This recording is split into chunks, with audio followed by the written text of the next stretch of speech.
Hi, my name is Charles Dark, and welcome to the After Dark Show. Today I will be sharing with you some stories. I hope you enjoy.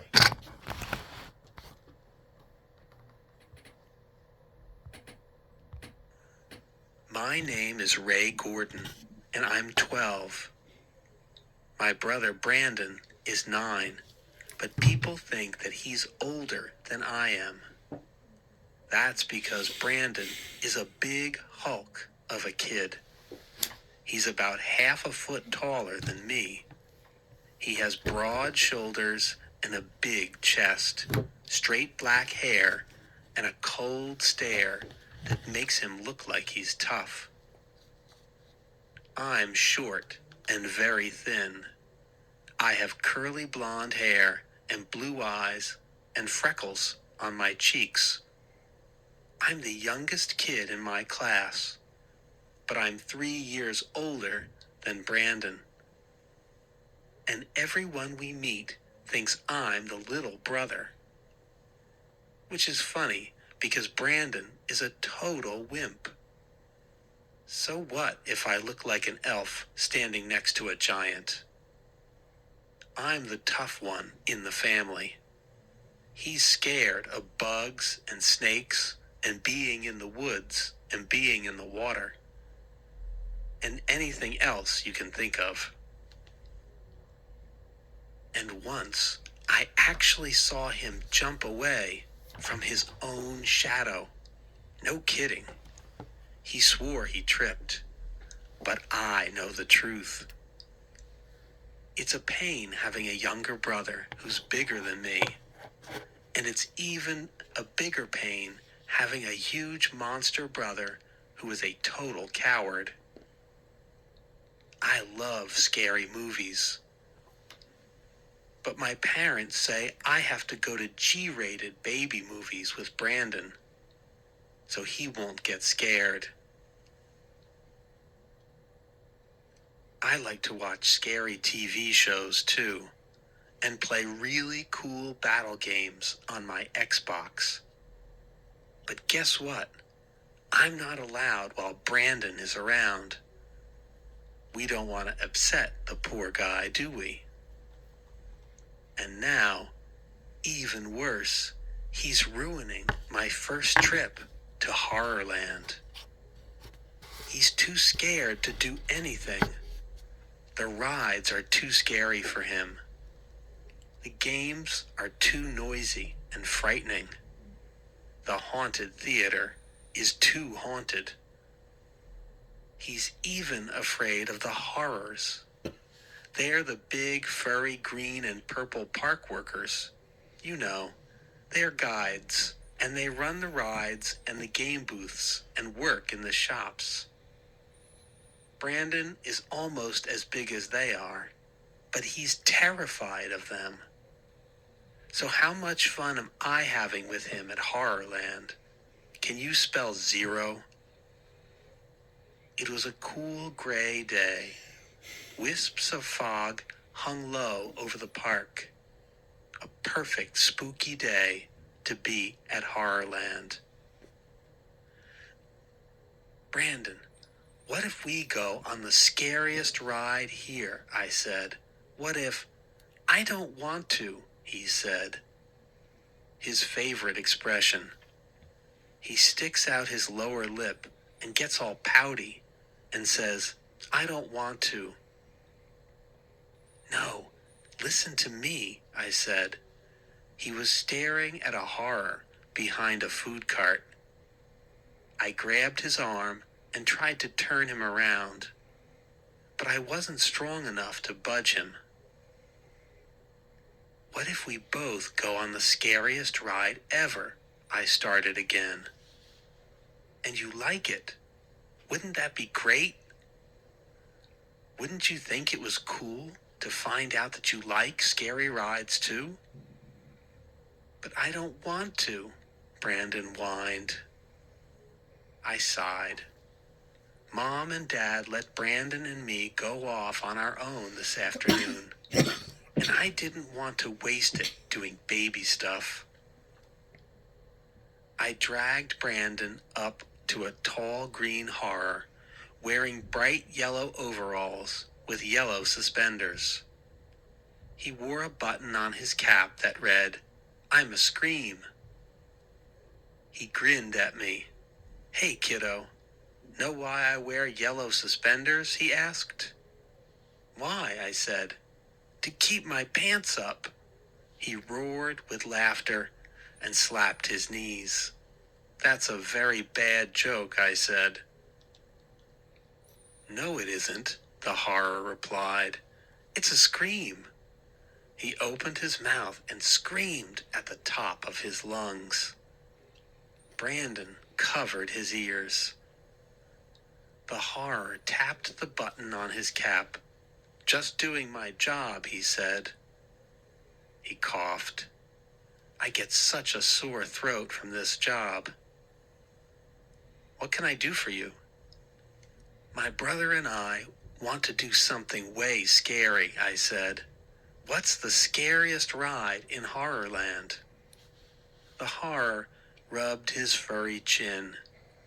"Have you tried the Doom Slide?" "Too scary," Brandon said, doing his pouty face. "I did it without him," I said. "It was okay, but not great."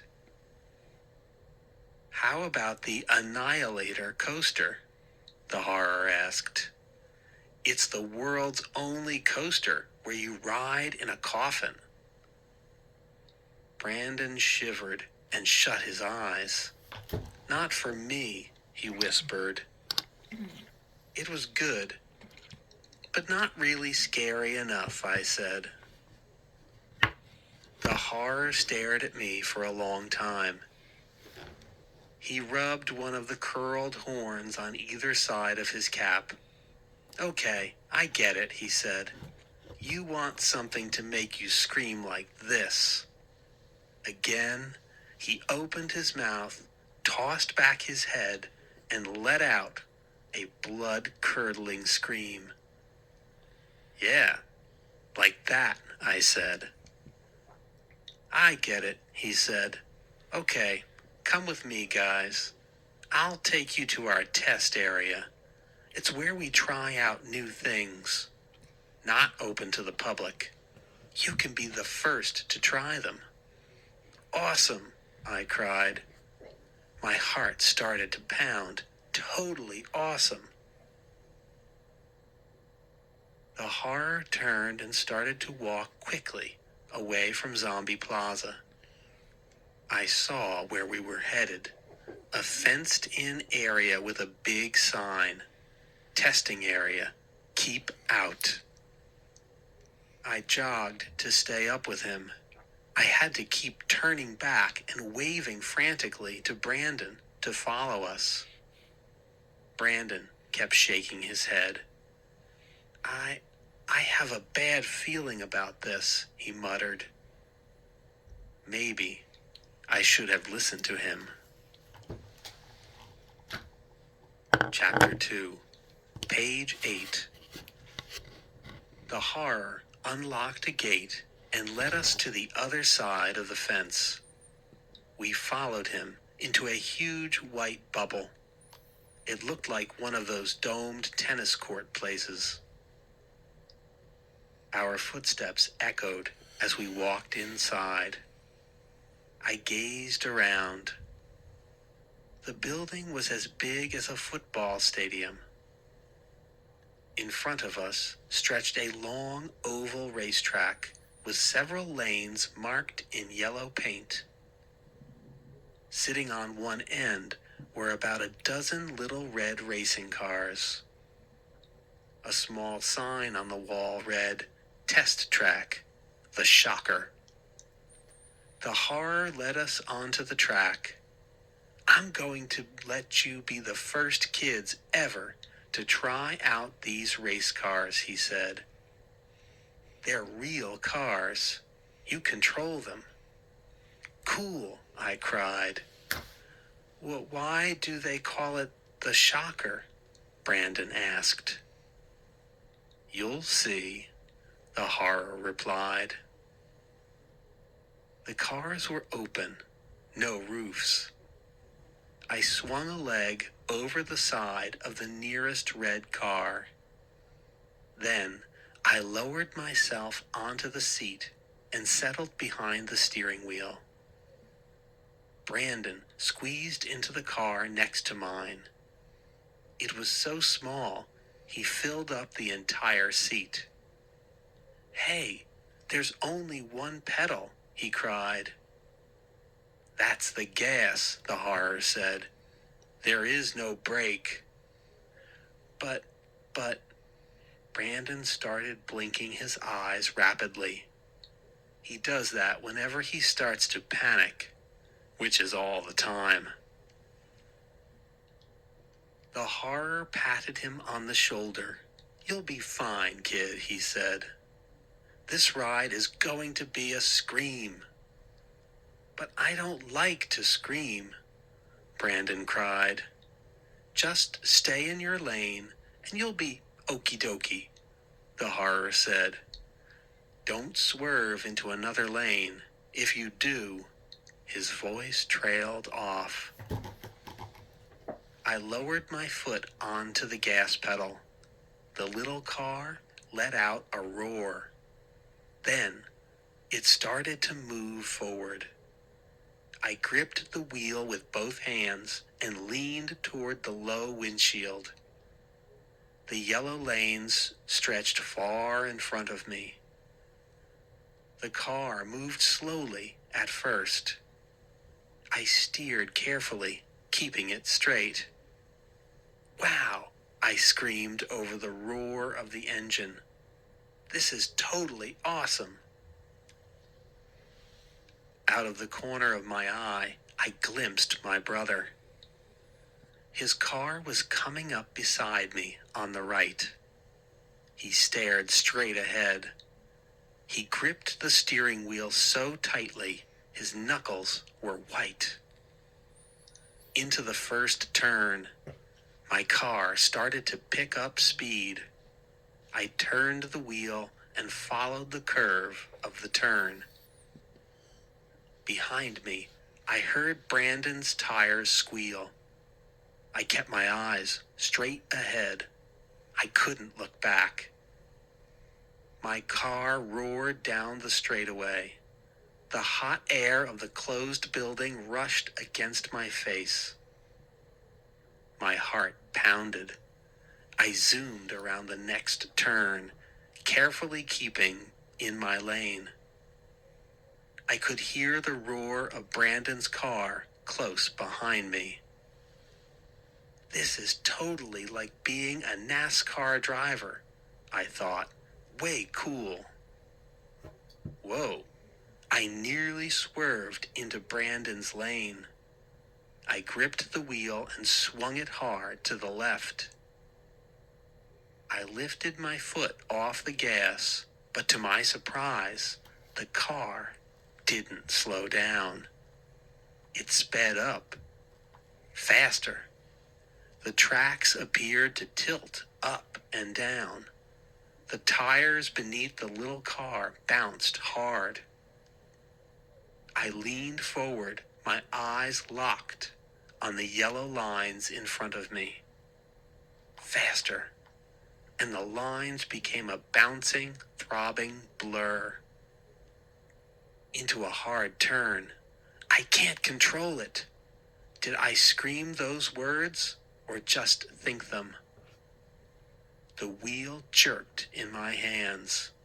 The car bumped again, and I swerved over the yellow line into the next lane. Bzzz! A powerful shock rocked my whole body. The sound roared in my ears. My hands shot off the wheel. My muscles tightened and froze. Pain zigzagged up and down my arms and legs. I shook my head hard, trying to get the buzz of the shock out of my ears. Ow! That hurt. Still gasping for breath, I grabbed the wheel. I spun it hard to get back in my lane. I saw Brandon's car roar up beside me. Too late. I crashed into him hard. My car spun into the center of the track. As I spun, I saw his car smash into the rail at the side. Buzz! We both screamed. Powerful shocks rocketed through me. My whole body shook and vibrated. I gripped the wheel and swung my car back into the right lane. "This is horrible," I heard my brother scream as my car roared away. I turned to see if he was okay, and my car squealed as it scraped the railing. Bzzz!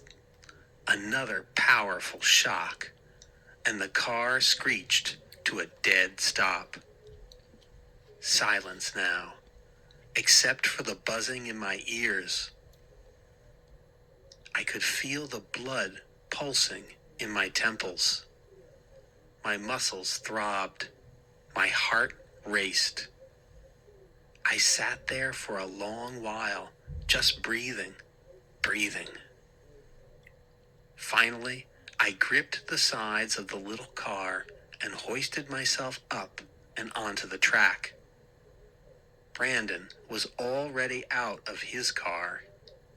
He was running toward me with an angry expression on his face. I started to call to him, but my whole body twisted in a violent shudder. I started to shake all over. My hands flew up wildly over my head. I did a crazy dance. My arms and legs thrashed and shook. I dropped to my knees on the asphalt track. "The shock," I gasped. "Too much. Can't take it. Help, help, make it stop." Chapter 3, page 13. Brandon uttered a terrified cry. "Ray," he screeched. He hurtled himself toward me. "Are you okay? Stop shaking. Can't you stop?" He grabbed my shoulders and tried to hold me still. I burst out laughing. "Gotcha," I said. "You fell for it, dude. I'm just kidding. I'm perfectly okay." His mouth dropped open.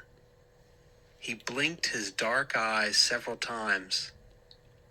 He still had hold of my shoulders. He gave me a hard shove that sent me toppling to my butt. "You're a jerk, Ray," he growled. "Hey, it was a joke," I cried. But why do you always like to scare me?" "Because it's so easy," I said. I grabbed onto him and pulled myself to my feet. "That ride was horrible," Brandon said. "It definitely needs work," I said. I looked around. Where is that horror? We have to get out of here. I didn't see him anywhere. Did he just leave us in here? We started to walk along the track. Our footsteps thudded loudly in the deep silence. "I think we came in over there," I said, pointing. We heard a shout. Brandon and I both turned as a man came jogging after us. He was big, with his huge stomach bouncing in front of him. He wore a loose-fitting pale blue sweatshirt pulled down over baggy brown pants. I raised my eyes to his face and uttered a sharp cry. He didn't have a face. No, wait. I couldn't see his eyes, nose, or mouth because his whole head was a mirror glass. He leaned toward us and I saw my reflection in his face. We froze as he came bouncing toward us. He raised a hand in greeting. His hand was also mirror glass. "He must be some kind of robot," Brandon whispered. "No, I'm not," the man said. He had a high, croaky voice. He stopped right in front of us. He turned his mirror face to me, then to my brother. The lights from the dome ceiling sparkled on his head. His neck was glass, as were both his hands. "Allow me to introduce myself," he said. "My name is Seymour Window." I pointed to his face. I could see my hand reflected back at me. "Are you wearing some kind of mirror mask?" I asked. He shook his head. It sent rays of light sweeping across the floor. "Is it painted on?" I asked. He shook his head again. "No, I worked at a glass factory. There was a terrible accident." Brandon and I both stared at him. Was he serious? "Reflect on that," Window exclaimed. He laughed a croaky laugh. He shrugged his wide shoulders. "I can only joke," he murmured. "What can I do? Gotta keep my sense of humor." Was his body really damaged in a glass factory accident? I couldn't tell if he was for real or not, but the mirrored face and hands were way creepy. "I was told you want to see something really scary," Window said. "Not really," Brandon replied. "Yes, we do," I said. I tried to give Brandon a shove, but the big hulk didn't budge. Window motioned for us to follow him. "I just finished building a new attraction," he said. A hall of mirrors. When it opens, it will be the scariest thing in Horrorland. Brandon stopped walking. "Do we have to go?" he whispered. I tried to tug him forward, but he was too strong for me. "We'll just look at it for a second," I said. "Then we'll go." "Promise?" Brandon asked. What a big baby. Window led us out of the bubble building and across the test area. I didn't see anyone else around. I was totally pumped. Brandon and I were getting a chance to see so many parts of the park that no one else got to see. The sun had finally come out. The man's mirrored head reflected the bright sunlight. He led us to a long, low building. It had a narrow door at one end and no windows. The front wall was painted black. I didn't see any sign saying what it was. Window unlocked the door and pulled it open. He motioned with a mirrored hand for us to go inside. "Enjoy it," he said. "I think you will find my mirrors are very special." "Cool," I said. I stepped past him and started to enter. But my brother hung back. Is it dark in there?" Brandon stammered. "You'll see," Window replied.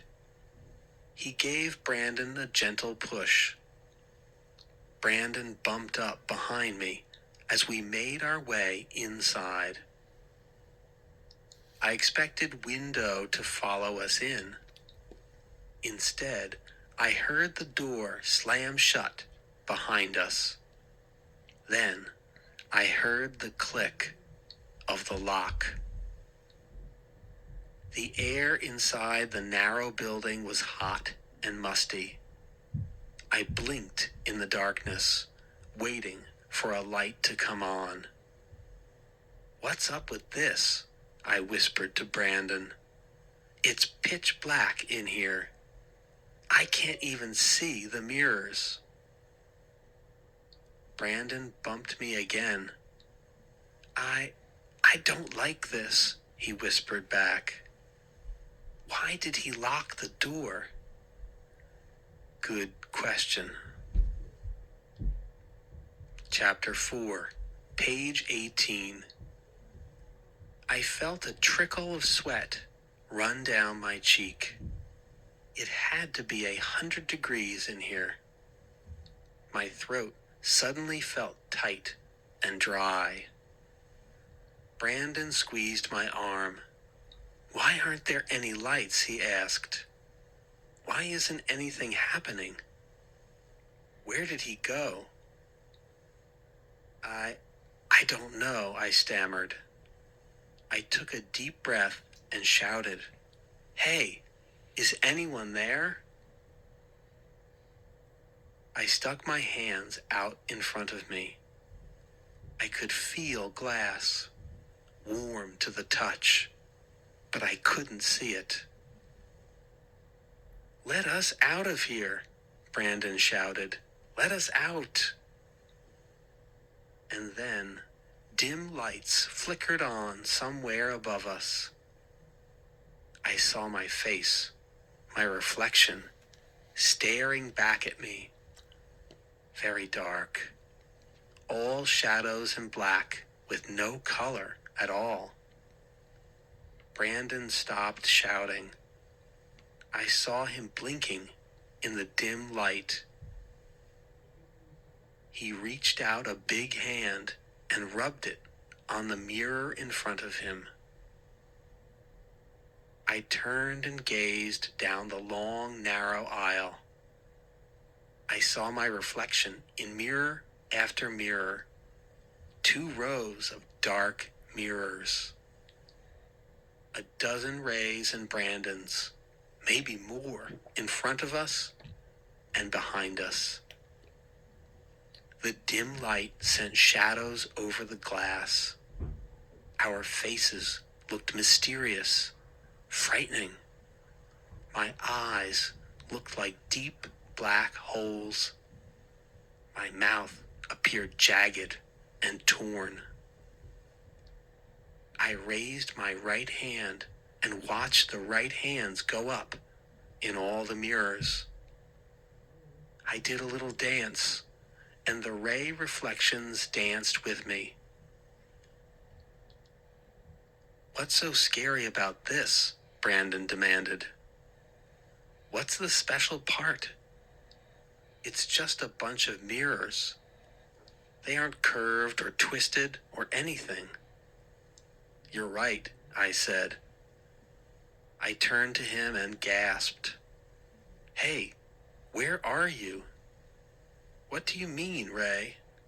I can't see you," I replied. My heart started to pound. "Stop it, Ray," Brandon snapped. "You're not funny. I'm so sick of your dumb jokes." "I'm not joking," I said. "Brandon, I really can't see you." "But I'm standing right next to you," he cried. I gazed into the mirrors. Yes, there he was, standing beside me, his face twisted in an angry frown. "I can see your reflections," I said, "but I can't see you." "You jerk." Brandon gave me a hard shove that sent my shoulder crashing into a mirror. "See me now?" "No," I told him. I'm not joking, Brandon. Look, he said. Look at my reflections. See me pointing at the mirror? See me getting ready to punch you in the stomach? I see the reflection, I said, but I can't see you standing next to me. I'm not joking, Brandon. I'm totally serious. He turned away from the mirrors.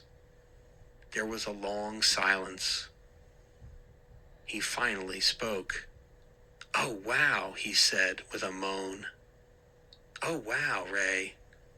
Now I can't see you either.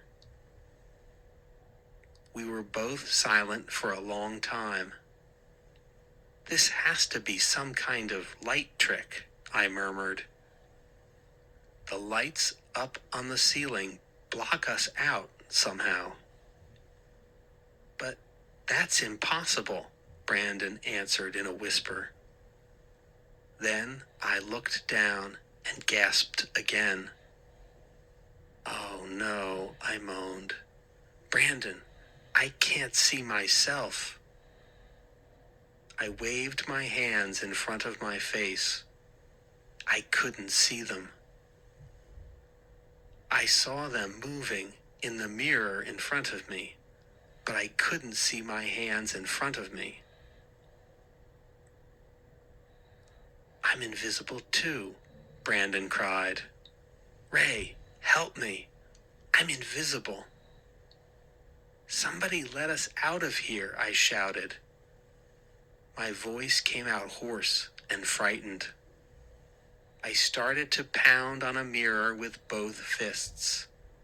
Let us out of here. Somebody, let us out.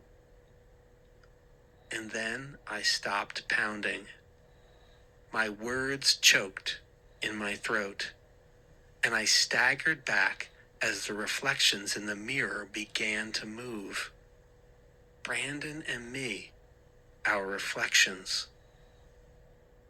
All down the 2 long rows of mirrors, they tossed back their heads and began to laugh.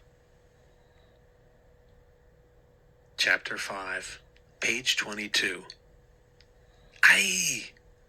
I opened my mouth in a scream of horror that drowned out the crazy laughter from the mirrors. Our reflections laughed and laughed. Cold, mechanical laughter. Cold and cruel. I felt a stab of pain and realized Brandon was squeezing my arm. I couldn't see him. I couldn't see myself. But I felt his hand grabbing me in panic. I stumbled back against a mirror. I pressed my hands over my ears, trying to shut out the wild laughter. And suddenly, the reflections all vanished. The mirrors went blank. Dark, empty mirrors. No reflections, and no Brandon and me. I stood there in silence. I realized I was holding my breath. I let it out in a long whoosh. My legs were trembling. I stared straight ahead at the dark mirror in front of me. Hey! I uttered a startled shout as bright lights flashed on. Blinking, I turned and saw Brandon. Yes, he was standing there, looking as shocked as I was. We stared at each other for a long moment. There we were, back, under the bright lights, our reflections bright in front of us. The door swung open. We raced each other, bumping, squeezing down the narrow aisle, out into the daylight. I struggled to catch my breath.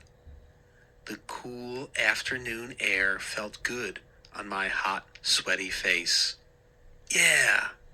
I pumped my fists above my head. I stopped when Window appeared in our path. My reflection stared back at me from his mirrored face. You like it? He asked. Brandon and I stared at him. We were both still breathing hard. How did you do that? I finally found my voice. Tell us, how did you make us invisible like that? Yeah, Brandon chimed in. How did you make our reflections laugh at us? Window scratched his glassy head with a mirrored hand. Huh? Do what? He asked. It's just a hall of mirrors. You turned us invisible, I said, and you made our reflections laugh at us. What are you saying? Window replied. That's impossible. I stared at him. My brain whirred. You mean, I started. You mean you don't know about it? Really? It's just mirrors, Window said. That's all. A long, dark room with mirrors. But, Brandon started. Prove it to me, Window said. He grabbed my hand and started to pull me back to the Hall of Mirrors. Let's go back inside, guys. Prove it to me. No way, I cried. No way was I going back into that creepy little building. Brandon, run, I cried. I swung my hand free of Window's grip and took off. Brandon came lumbering after me. I didn't look back. Was Window chasing after us? I didn't care. I just wanted to get away from him. I pushed open the gate to the test area and burst back into the park. Brandon and I ran full speed into a crowd of people. We ran until we were back in Zombie Plaza. I gazed all around at the shops and food stands. I nearly crashed into a drinks cart selling dead skunk and diet dead skunk. Tastes great if you hold your nose while you drink. I think he's coming after us, Brandon's voice cracked. His black hair was matted to his forehead with sweat. His chest heaved up and down. I pointed. We'll hide in that shop. We dodged through the crowd up to the front door of a little store at the end of the row. Chiller House. That's what the sign above the door said. I saw skulls and funny dolls and other souvenirs in the front window. I pulled open the door and bolted inside. A bell rang overhead. Brandon stumbled in after me. We made our way to the back of the shop. I kept glancing at the door. No sign of Window. The shop was long and narrow. Cluttered shelves and display cases rose up on both sides of us. I bumped into a wall display of brown, shrunken heads. The heads bobbed and swayed as if they were alive. Check this out, Brandon said. He held up a building set for kids. Coffin Fun Kit. The box showed a little man lying in a handmade wooden coffin with his arms crossed over his chest. Sweet, I said. I picked up a plastic snake. It was actually a candy dispenser. When you squeezed its jaws open, a piece of candy slid out. Awesome store, I muttered. I checked the door. Still no sign of Window. Maybe we lost him. Whoa, I saw something cool on a table across from me. A wooden ventriloquist's dummy. It wore a tight-fitting gray suit and polka-dot bow tie. Its brown hair was painted on its head. Its glassy blue eyes appeared to stare up at me. It had an ugly, totally evil grin on its painted lips. "Brandon, check out this awesome dummy," I said. My brother dropped what he was looking at and came over. I reached for the dummy and started to lift it into my arms. Before I could pick it up, the dummy opened its mouth and shouted, "Get your clammy hands off me." Chapter 6, page 27. "Hey!" I uttered a cry. I jumped back and fell onto Brandon. An old man popped up behind the dummy. He had a shiny forehead with thinning white hair combed straight back. He wore weird-looking square glasses at the end of his nose. And he was dressed in a brown suit and vest that looked like they came from an old movie. He held the dummy up in his hands. "Did you think Slappy here was talking?" he asked. "Well," I started. I was a little surprised. The man laughed. A gold tooth sparkled on the side of his mouth. "I confess, I did it," he said. He set the dummy down on the counter behind him. "Welcome to Chiller House." He waved his hand around the shop. I noticed that his shirt cuff was ruffled. "My name is Jonathan Chiller," he said. "Do you like Slappy?" "Yes," I said. "Is he very expensive?" "Not very," Chiller replied. "You don't want him," Brandon said. He pushed me away from the dummy. "He's too ugly and evil-looking." Chiller snickered. "He does have an evil grin, doesn't he?" "I think he's cool," I said. "Maybe I'll start a dummy collection." I collect a lot of stuff. Dad says I have the collecting bug. That makes it sound like a disease, but I think it's fun.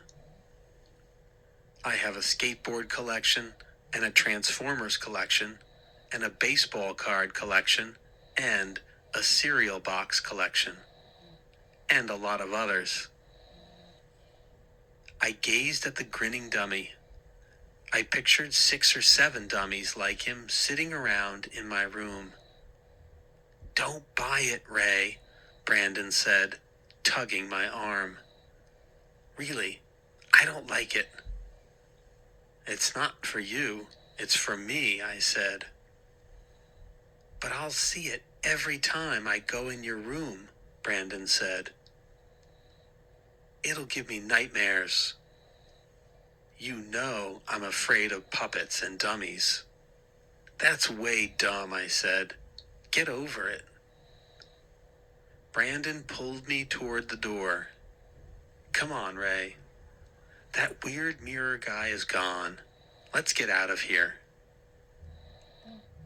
I could see that my big little brother was really afraid of the dummy. I have to help the poor guy get over his fears, I decided. "I'll buy the dummy," I said to Chiller. The old man's eyes twinkled behind the square glasses. "Very good. Slappy is yours. Come up front." He picked up the dummy and carried it to the cash register at the counter. I followed after him. Brandon grabbed my shoulder and spun me around. "Please," he whined. "Please don't buy that thing, Ray." It's too creepy. Remember that movie you made me watch? The one with the dummy that comes to life and kills all those people? I laughed. Yeah, that was funny. Awesome movie. Then I remembered how angry Mom and Dad were at me for making Brandon watch that film. He had nightmares and had to sleep in their bed for a week. Dummies don't come alive in real life, I told Brandon. So grow up. Please, Brandon whined. This one is so totally creepy. I stepped up to the counter. Don't listen to my brother. I'll take the dummy, I told Jonathan Chiller. Chiller opened a drawer and pulled out a little green and purple doll. He held it up. It looked just like the horrors who worked in Horrorland. He tucked the little figure into the pocket of Slappy's jacket. Take a little horror home with you, Chiller said. We don't want it, Brandon cried. I ignored him. I reached for my money. How much is it? I asked. Chiller waved a hand. No, don't pay me now, he said. He lifted the dummy into my arms. You can pay me next time. Huh? Next time? What does he mean by that? Let's go, Brandon said. He kept shaking his head unhappily. Mom and Dad are waiting, Ray. They're not going to be happy about that dummy. Don't be a total jerk, I said. I flung the dummy over my shoulder. Then I thanked Jonathan Chiller and followed Brandon back out onto Zombie Plaza. The park was crowded. A horror walked past with dozens of black helium balloons bobbing over his head. All the balloons in Horrorland were black. Want a balloon? I asked Brandon. Oh, wait. You're probably scared of balloons. Don't be mean to me, Brandon pouted. He stuck out his bottom lip. Don't make fun of me, Ray. You'll be sorry about that dummy. You really will. We walked toward the hotel. The dummy bounced on my shoulder.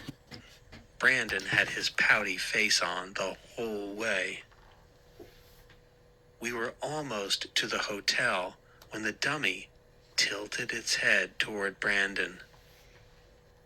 And it said in a hoarse whisper, "You'll be sorry, punk." Brandon punched me in the back. Stop it, Ray. That's not funny. Stop it. I turned to him. Stop what? I asked. I didn't do anything. Stop trying to scare me.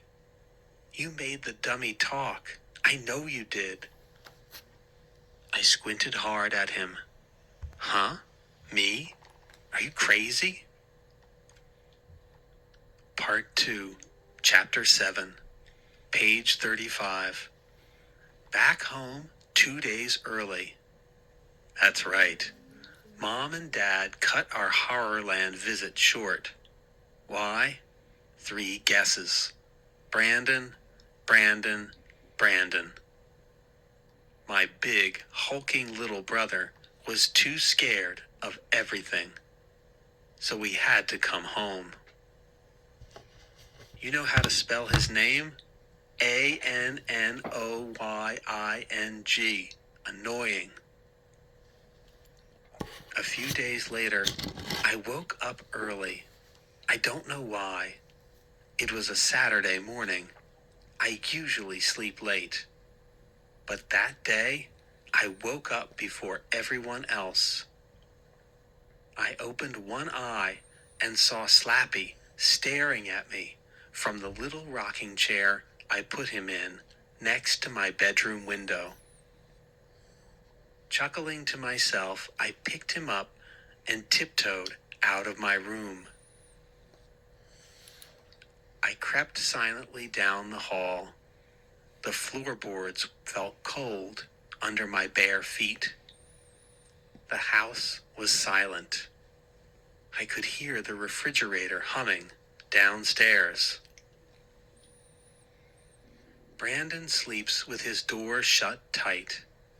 He's afraid of wild animals or werewolves or a killer bat bursting in while he's asleep. He also has 2 night lights because one isn't bright enough. Carefully, I turned the doorknob and pushed open his bedroom door. It creaked a little. I peeked in. No, I didn't wake him. His jeans and t-shirts from the whole week were piled in a heap in the middle of the floor. His SpongeBob SquarePants pillow lay on the floor beside his bed. I saw his paint jars and other supplies lined up neatly on his art table. My brother is a pretty good artist. He likes to paint and make sculptures and papier-mâché animals and stuff. Silently, I stepped into his room. Carrying Slappy in front of me, I tiptoed up to his bed. Brandon was sound asleep on his side, one arm tucked under his pillow.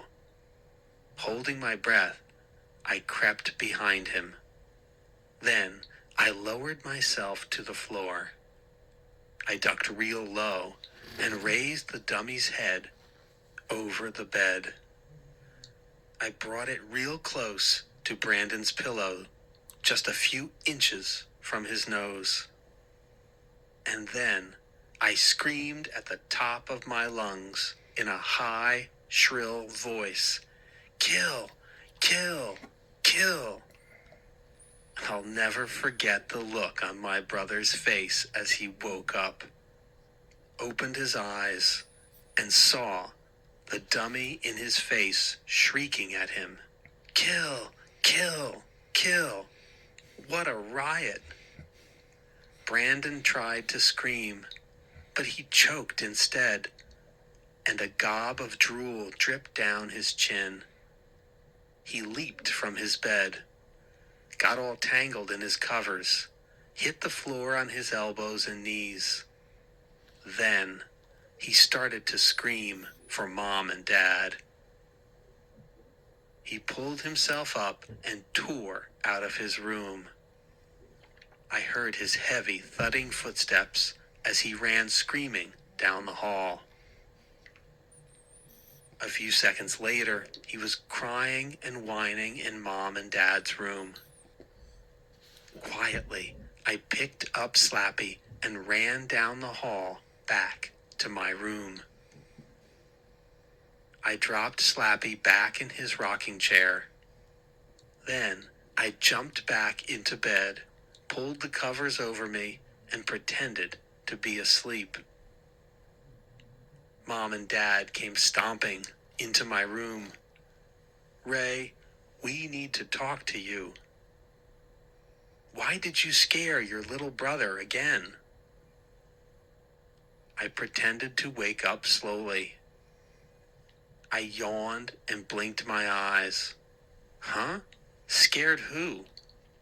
I asked in a sleepy voice. But they weren't fooled. "We heard you running back to your room, Ray," Mom said. Dad picked up Slappy and shook him. "Why did you buy this, Ray?" he asked angrily. "Just to torture Brandon?" "You know he's frightened of puppets and things," Mom said. I saw Brandon back in my doorway, head down, whimpering softly to himself. He was making a big deal of it. He wasn't really that scared. Is that why you bought this ugly doll? Dad demanded. To scare your brother? No, I said. I'm going to start collecting dummies. I think they're cool. Don't you have enough collections? Mom asked. You have so many collections. I can't ever clean this room. She stared hard at the flower pots holding my toadstool collection on the windowsill. I climbed out of bed, crossed the room, and took the dummy from Dad's hands. I'm going to learn how to throw my voice, I said. Just don't scare Brandon with it, Dad said.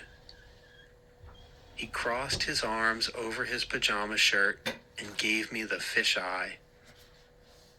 He thinks that makes him look angry, but it just makes him look weird. You really want to have that New Year's Eve party, right? Mom said. You and Elena. She's his girlfriend, Brandon said from the doorway. She is not, I screamed. You're just jealous because you don't have any friends. Brandon has lots of friends, Mom said. Don't change the subject, Ray. If you and Elena want to have that New Year's party, you've got to change your attitude. Okay, it's changed, I said. Elena and I really wanted to have this party for our whole class. That's because adults always forget about kids on New Year's Eve. They leave us home watching TV, and there's nowhere for us to hang out. Elena and I had this great idea for a party, which is going to make us totally popular with everybody. And that's a good thing, right? Mom, we have to have that party, I said. Everyone in my class is counting on us. Well, you have to earn it, Mom said. First, I want you to make a list of New Year's resolutions.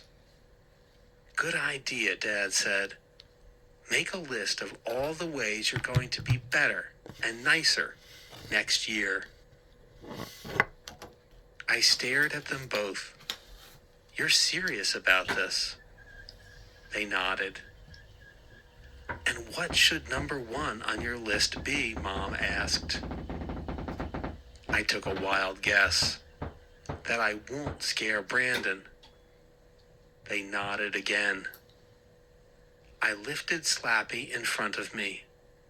I made his mouth move up and down, and I made him say, I'm nice now. I'm nice now. Mom and Dad laughed, but Brandon stood there and glared angrily at me. After breakfast, I waited for Elena to come over. I went up to my room to make my list of New Year's resolutions. How would I change for the better next year? I sat down at my computer and began to type. Number 1, I won't scare Brandon too much. Number 2, I'll help out more around the house when I can. Number 3, I'll try my best to keep my collections neater. These were pretty good, but I needed a few more. I was struggling to think of a 4th one when Brandon wandered into my room. His eyes were on the dummy propped up in the rocking chair in front of the window. Don't get mad or anything, Brandon started. I just want to ask you a favor. Okay, shoot, I said. Would you get rid of that dummy? Brandon asked. It really scares me. Seriously. Ooh, seriously, I said, mimicking his voice. That's a big word for you. Please, Brandon said. I've got an idea, I told him. Go make your own list of New Year's resolutions. Number 1 should be to grow up and be brave next year. Brandon opened his mouth to reply, but before he could speak, we heard a loud, angry yowl from the window. I leaped to my feet. Oh, wow, I said. That was Slappy. Chapter 8, page 42. Brandon gasped. His eyes bulged, and he went pale. I laughed. You geek. That wasn't the dummy. I ran to the window and peered down to the side of our yard. Brandon didn't move from beside my bed. He hugged himself and stared hard at Slappy. I pointed out the window. Look, come here, Brandon. Look down there. It's Bobo, the Willards' cat. Brandon shuffled to the window and gazed down. Bobo, a small orange and white cat, pawed at the Willards' back door. He uttered another yowl.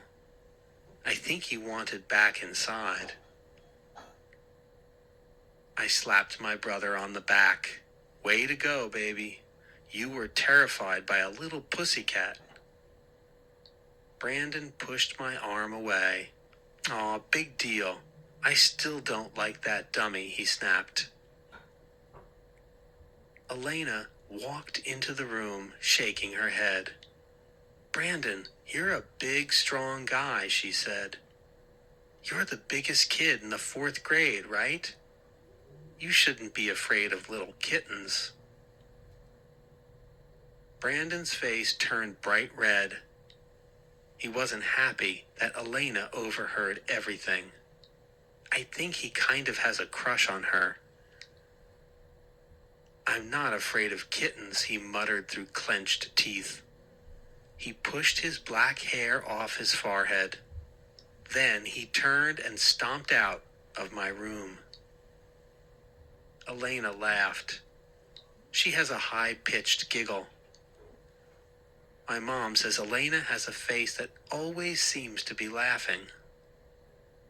She has wavy brown hair that she usually ties back in a ponytail. Green eyes and a stub of a nose with tiny freckles on her cheeks.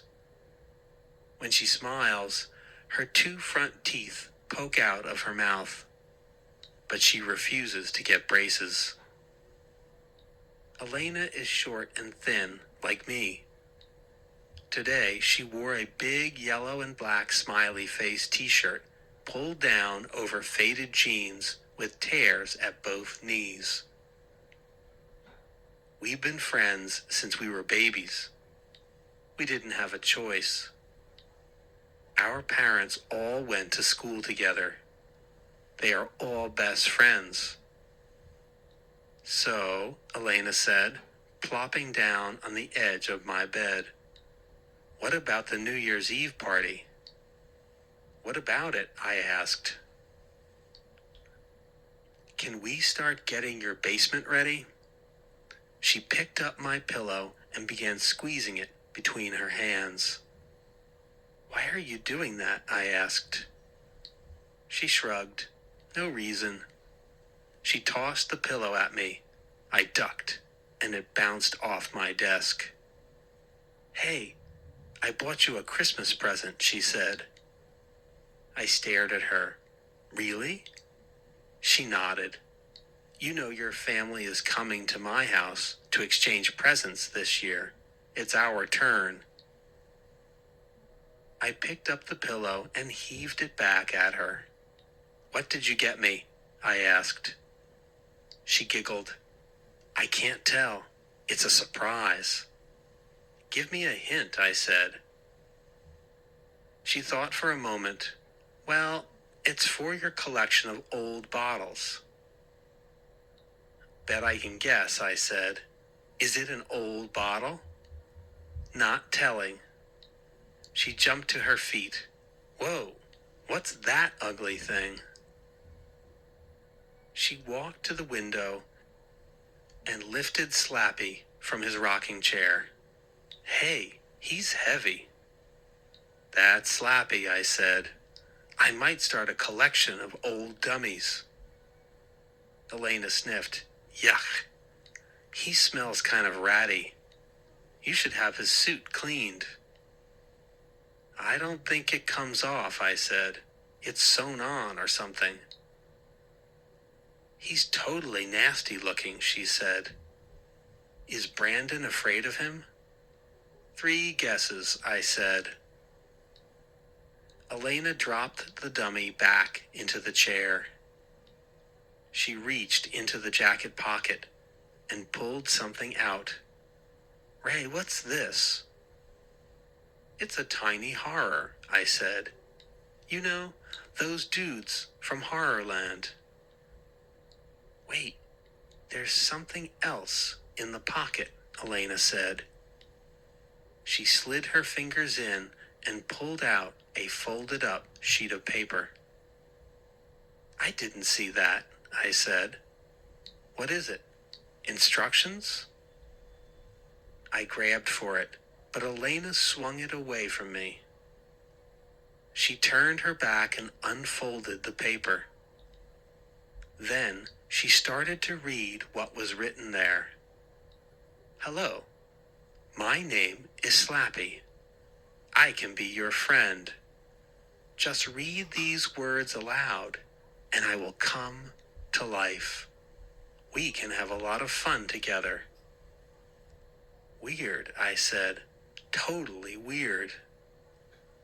I leaned over Elena's shoulder and studied the paper. I saw a bunch of strange, foreign-looking words at the bottom. What language is that? I murmured. I don't know. Let's try it, Elena said. She giggled. Let's bring the dummy to life. She lowered her eyes to the page and began to read. Karu, Mari, Odona. Chapter 9, page 45. No, stop! Brandon came diving into the room. Stop it, Elena, he screeched. He swiped the paper away from her before she could finish reading the 6 words. Brandon, what is your problem?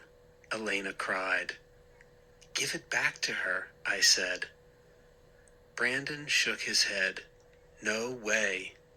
He swung the paper behind his back. You don't think the dummy will really come to life, do you? Elena demanded. Brandon didn't budge.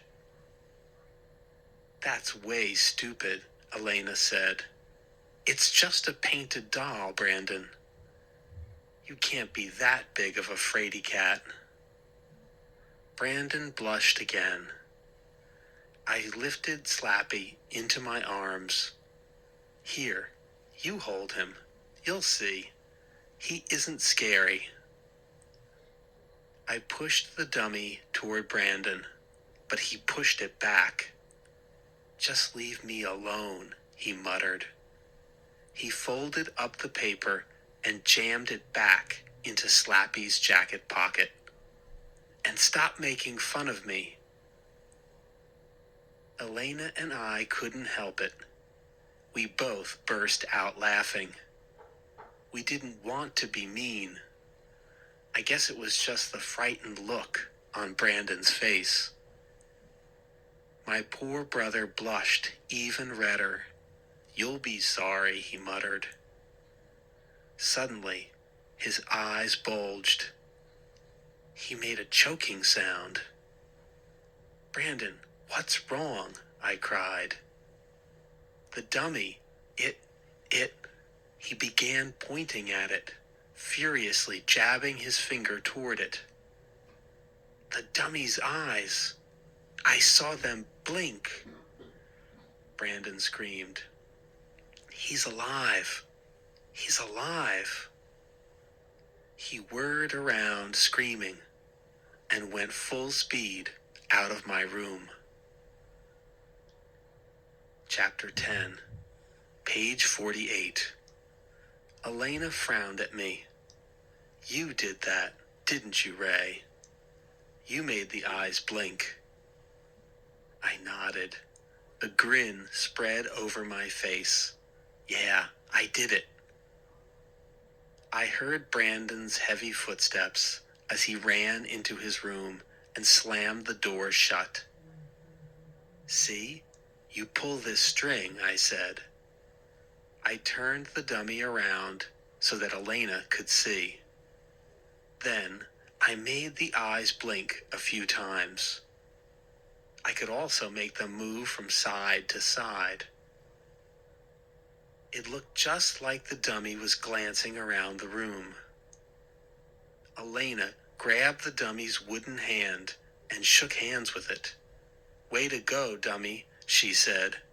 You sure have Ray's little brother totally freaked. The dummy grinned its evil red-lipped grin at her. Brandon deserves it, I said. The wimp totally ruined my trip to Horrorland. I know, Elena said with a groan. He made you come home 2 days early. You told me that 100 times. It's still true, I said. I dropped Slappy onto his chair. Are we going to make plans for the party or what? Elena said. I started to answer, but Mom came bursting into the room. Mom is a big, tall person, like Brandon, and she can come on strong when she's angry. Sometimes Dad calls her Hurricane. I guess because she can rush at you like a powerful wind. Well, she was definitely in hurricane mode right now. Did you scare your brother again with that ugly dummy? She shouted. Her dark eyes flared. She stopped and tapped one foot on the floor rapidly. Tap, tap, tap, tap. I didn't do anything, I cried. I just made his eyes blink. How scary is that? Well, put that dummy away, Mom said. She crossed her arms tightly in front of her. Put it away. I don't want to hear any more about you scaring Brandon. Okay, I muttered. You won't hear any more. Don't be smart, Mom snapped. She turned to Elena. Tell him to be nice to his brother. Ray, be nice to your brother, Elena said. Mom rolled her eyes. You're as bad as Ray. No, I'm not, Elena said. I'm nice to Brandon. I think he's cute. Cute? I cried. He's a Hulk. Mom's expression changed. Brandon is cute, she said. He's sweet, too. Know what he's doing right now? He's in his room making his own Christmas wrapping paper with his paints. Big whoop, I muttered. You know he's a wonderful artist, Mom said. I want you to stop picking on him and be nice to him. Okay, I said. I walked over to my computer and pointed to the screen. Check it out, Mom. It's my #1 New Year's resolution. I read it to her. The one about how I was going to be nicer to Brandon when I could. Mom squinted at the screen. Then she turned to me. I hope you mean these resolutions, she said. I hope you stick to them. If you don't, no New Year's party. I'm serious. Don't worry, Elena chimed in. I'll make him stick to them, Mrs. Gordon. We really want that party. The phone rang. Mom hurried downstairs to answer it. Elena crossed the room and stepped up to me. She snapped my nose with 2 fingers. "Don't mess up, Ray," she said. "Ow!" I rubbed my nose. "How much do I hate it when you do that?" She snapped my nose again. "A lot?" "Go away," I said. "You're too violent." She laughed. "I have to go home anyway. But remember, everyone is counting on us to have this party." "No problem," I muttered. "Catch you later." After she left, I sat at my computer. I tried to think of more New Year's resolutions, but I couldn't come up with any. I turned and gazed at the dummy. I walked over and picked him up. The glassy eyes seemed to stare at me. I saw a tiny chip in the dummy's lower lip. I reached into the jacket pocket and pulled out the sheet of paper. I put the dummy back on his chair. I unfolded the paper and stared at the 6 strange foreign words. Should I read them out loud? Why not? I held the paper in one hand and started to read. Karu, Mari, Odona. I admit it. As I slowly read the words, a shiver of fear ran down my back. Loma, Malonu. "Ray, come downstairs." Dad's shout came before I could read the last word. "Coming," I called. I tucked the paper back into Slappy's pocket and hurried down. Dad was waiting with his parka on. "Come with me to the hardware store," he said. "It might snow. I want to buy bags of salt for the driveway and the front walk."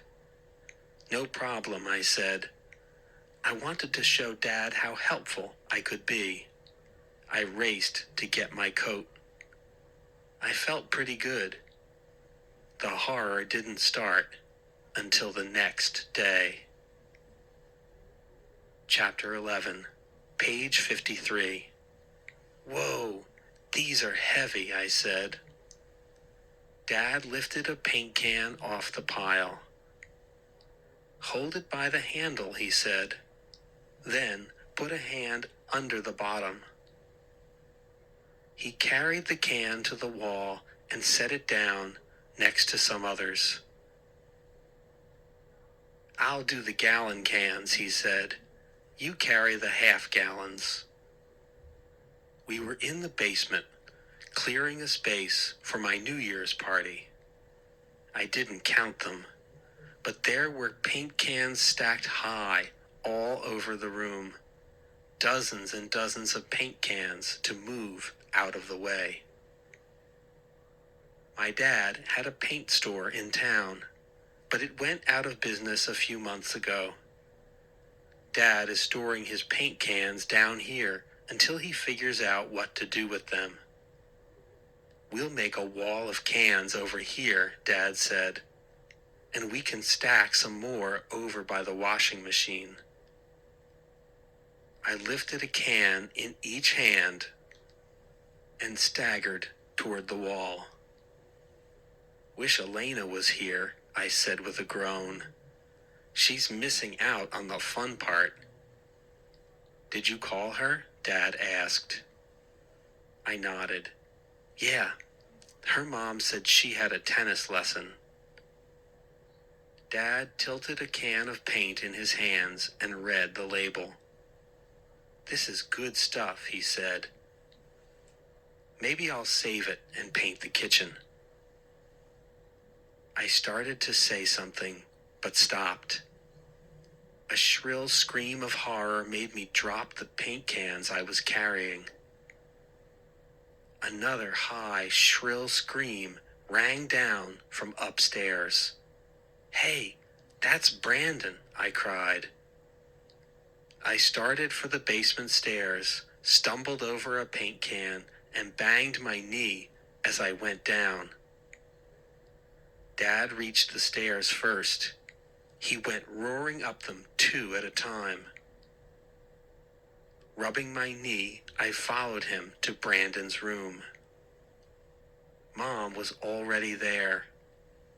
Her eyes were wide. She had her hands pressed against her cheeks. Her face was very red. "Ray, how could you do this?" she said through clenched teeth. "Huh?" I gazed around the room. My heart skipped a beat. I made a choking sound. Brandon's whole room had been trashed. Chapter 12, page 55. Brandon sat hunched on his bed. He had his hands over his face. His big shoulders were heaving up and down. He was sobbing loudly. I stuttered. I blinked at the mess. Shreds of Brandon's homemade wrapping paper were tossed everywhere, on the desk, on the floor, all over his bed. The wrapping paper had been ripped to pieces. Strips of it, still wet, were stuck to his mirror and the wall. The paint jars rolled on their sides. Thick puddles of red and blue paint spread over his white shag rug. His bedspread was smeared with yellow paint. "How could you? How could you?" Mom repeated, staring hard at me. When she pulled her hands away, I could see tears running down her face. "Ray, how could you do something so horrible to your brother?" she demanded. She didn't yell. Her voice was a raspy whisper. Dad had his hands balled into tight fists. He looked kind of sick, like he might puke. He shook his head sadly and didn't look at me. I didn't," I choked out. Brandon lifted his head. Tears filled his eyes. He made a sound like glub glub. Then he wailed, "I worked so hard on my wrapping paper." He started to sob some more. I had this heavy feeling in my stomach, like I'd just swallowed a huge rock. Brandon is such a big guy. I always forget he's only 9. Dad grabbed my shoulder. "I'm very disappointed in you, Ray." "But I didn't do it," I screamed. "I swear. I didn't do it." Dad let go of my shoulder and took a step back. He and Mom both glared at me. "Don't lie," Dad said. "Don't make it worse by lying." Brandon uttered a loud sob. He used his bedspread to wipe the tears off his face. I started to cross the room. My shoes stuck in shreds of wet wrapping paper. "I didn't do this," I cried. "Don't keep staring at me like that." "I didn't do it, really." "Ray, stop," Mom said softly. "Just stop." Dad shook his head again. "You really don't expect us to believe that the dummy made this mess, do you?" "Huh? Dummy?" Dad pointed to the corner of the room by Brandon's closet. Oh no, I moaned. Slappy sat on the floor in the corner, propped up against the wall. I took a few steps toward him.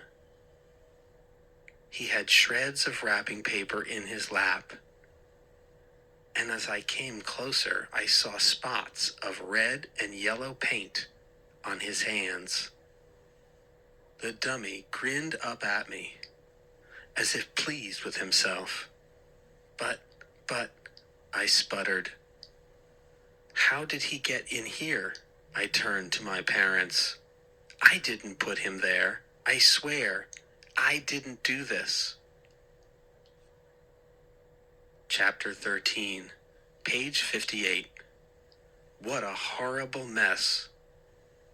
Of course, Mom and Dad didn't believe me. I wouldn't believe me either if I was them. How did that dummy get there? And how could he do all this damage? Karu Mari Odona. The strange foreign words slipped into my head. The words that were supposed to bring the dummy to life. But that was crazy, ridiculous. I stared down at the dummy. He grinned back at me. His glassy eyes appeared to flash with excitement. No way. I didn't even finish reading the weird words out loud. I never read the last word. Besides, dummies don't come to life. That's only in dumb horror movies. Ray, you'll clean everything up, Dad said in a soft, low voice, a voice that meant business. Right, I said. And you'll put that dummy away, Mom added. Somewhere we can't see it. Right, I repeated. And you will promise that you will never try to scare your brother again, Mom said. Never, I murmured. I glanced at the dummy's smiling face. I blinked. Had the grin grown wider? Now apologize to Brandon, Dad said. Brandon wiped his face on the bedspread again. He scowled at me. But I can't apologize for something I didn't do, I said. Ray, do you want to have your New Year's Eve party? Mom asked. I nodded. Yeah. Then apologize to Brandon. Brandon, I apologize, I said. What else could I do?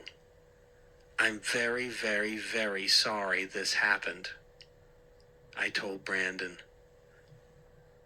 Brandon made that glub-glub sound again. He nodded his head. I guess that meant he forgave me. Get this room cleaned up, and we won't talk about this again, Dad said. Good, I muttered. I hoisted Slappy onto my shoulder and carried him to the door.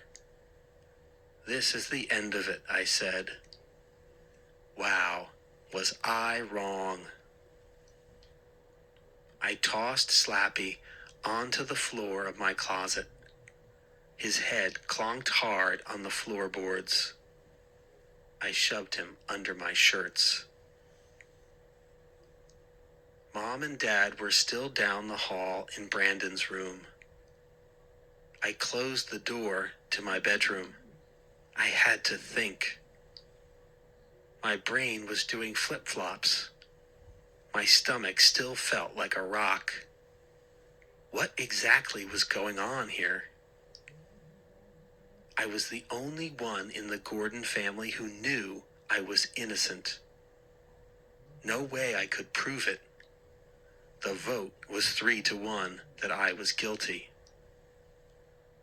So who trashed Brandon's bedroom and ripped up his wrapping paper?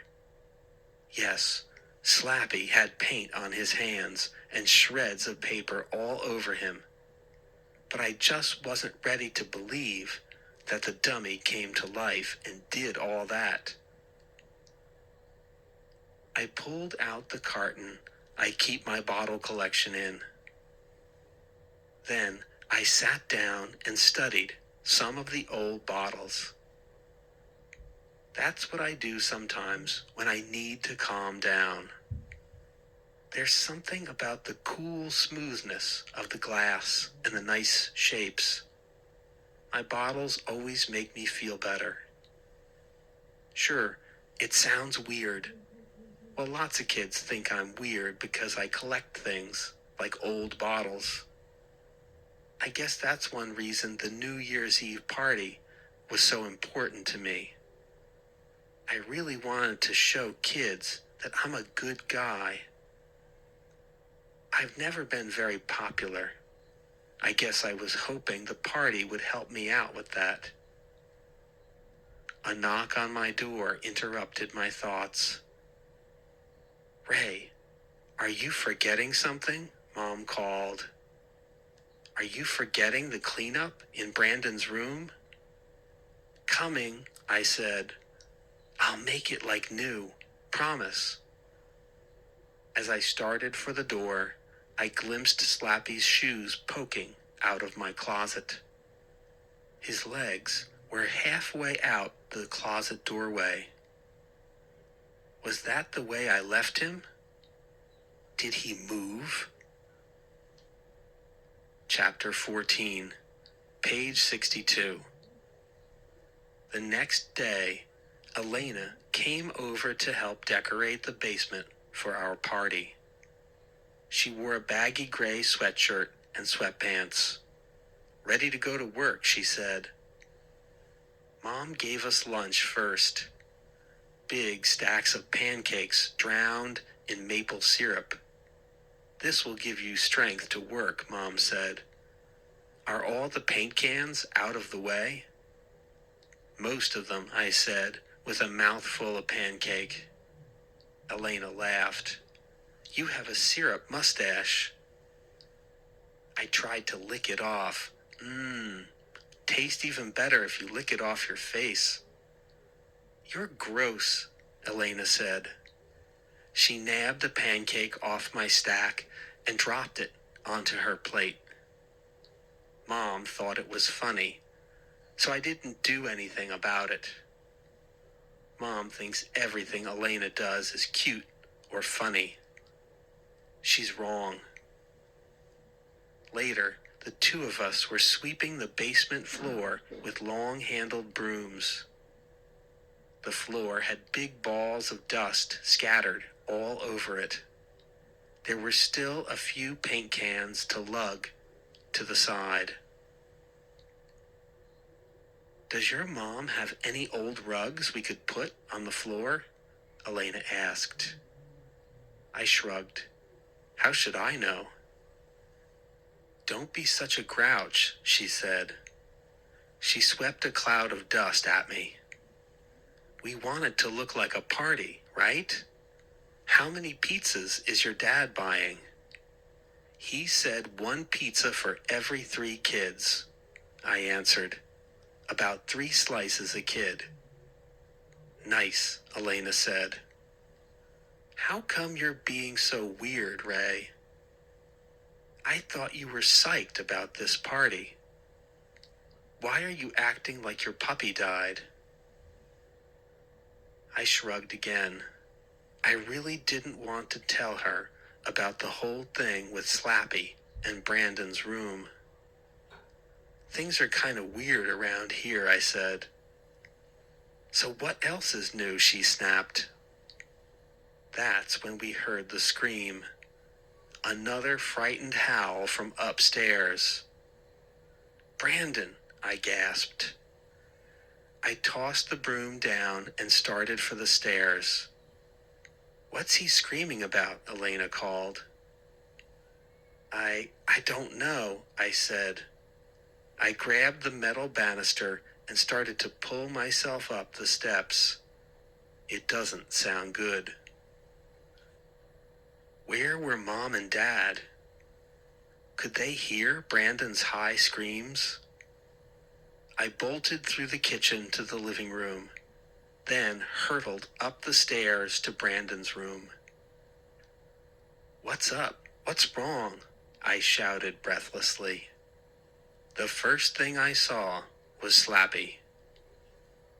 The dummy was perched on top of Brandon's dresser, with his legs dangling down the front. The top drawer was open. The dummy grinned at me, with his mouth hanging open. Elena stopped in the doorway. "Brandon, what's wrong?" she cried. Brandon stood in the center of the room. His face was red, and his eyes were wide with fright. "Look," he cried. "Look in there." He pointed frantically to the dresser. "How did the dummy get out of my closet?" I demanded. "Is that what you're screaming about?" "Look in the top drawer," Brandon stammered. "My t-shirt drawer. Look at it." "Huh?" Elena and I stepped up to the dresser. Oh, wow. What was that dark brown gunk poured all over my brother's shirts? It looked like motor oil. I dipped a finger in it. Sticky and thick, I sniffed it. "That's no way to find out," Elena said. She dipped a finger in, then she tasted it carefully with the tip of her tongue. She made a disgusted face. She swallowed once, twice. "Oh, yuck. What is it?" I asked. Elena grabbed her throat. "Can't breathe," she choked out. "Poison. It's poison." Chapter 15, page 66. "Elena, no," I screamed. She laughed. "Kidding. It's maple syrup." "Huh? Maple syrup?" Brandon nodded. "Maple syrup. Look at it, poured all over the drawer. My shirts are all ruined." I gazed at Slappy. I saw dark syrup stains on the sleeve of his jacket. I stepped back. A thick river of syrup dripped all the way down the front of Brandon's dresser. Brandon lurched forward and gave me a hard bump with his chest. He caught me off balance. I staggered back and toppled onto his bed.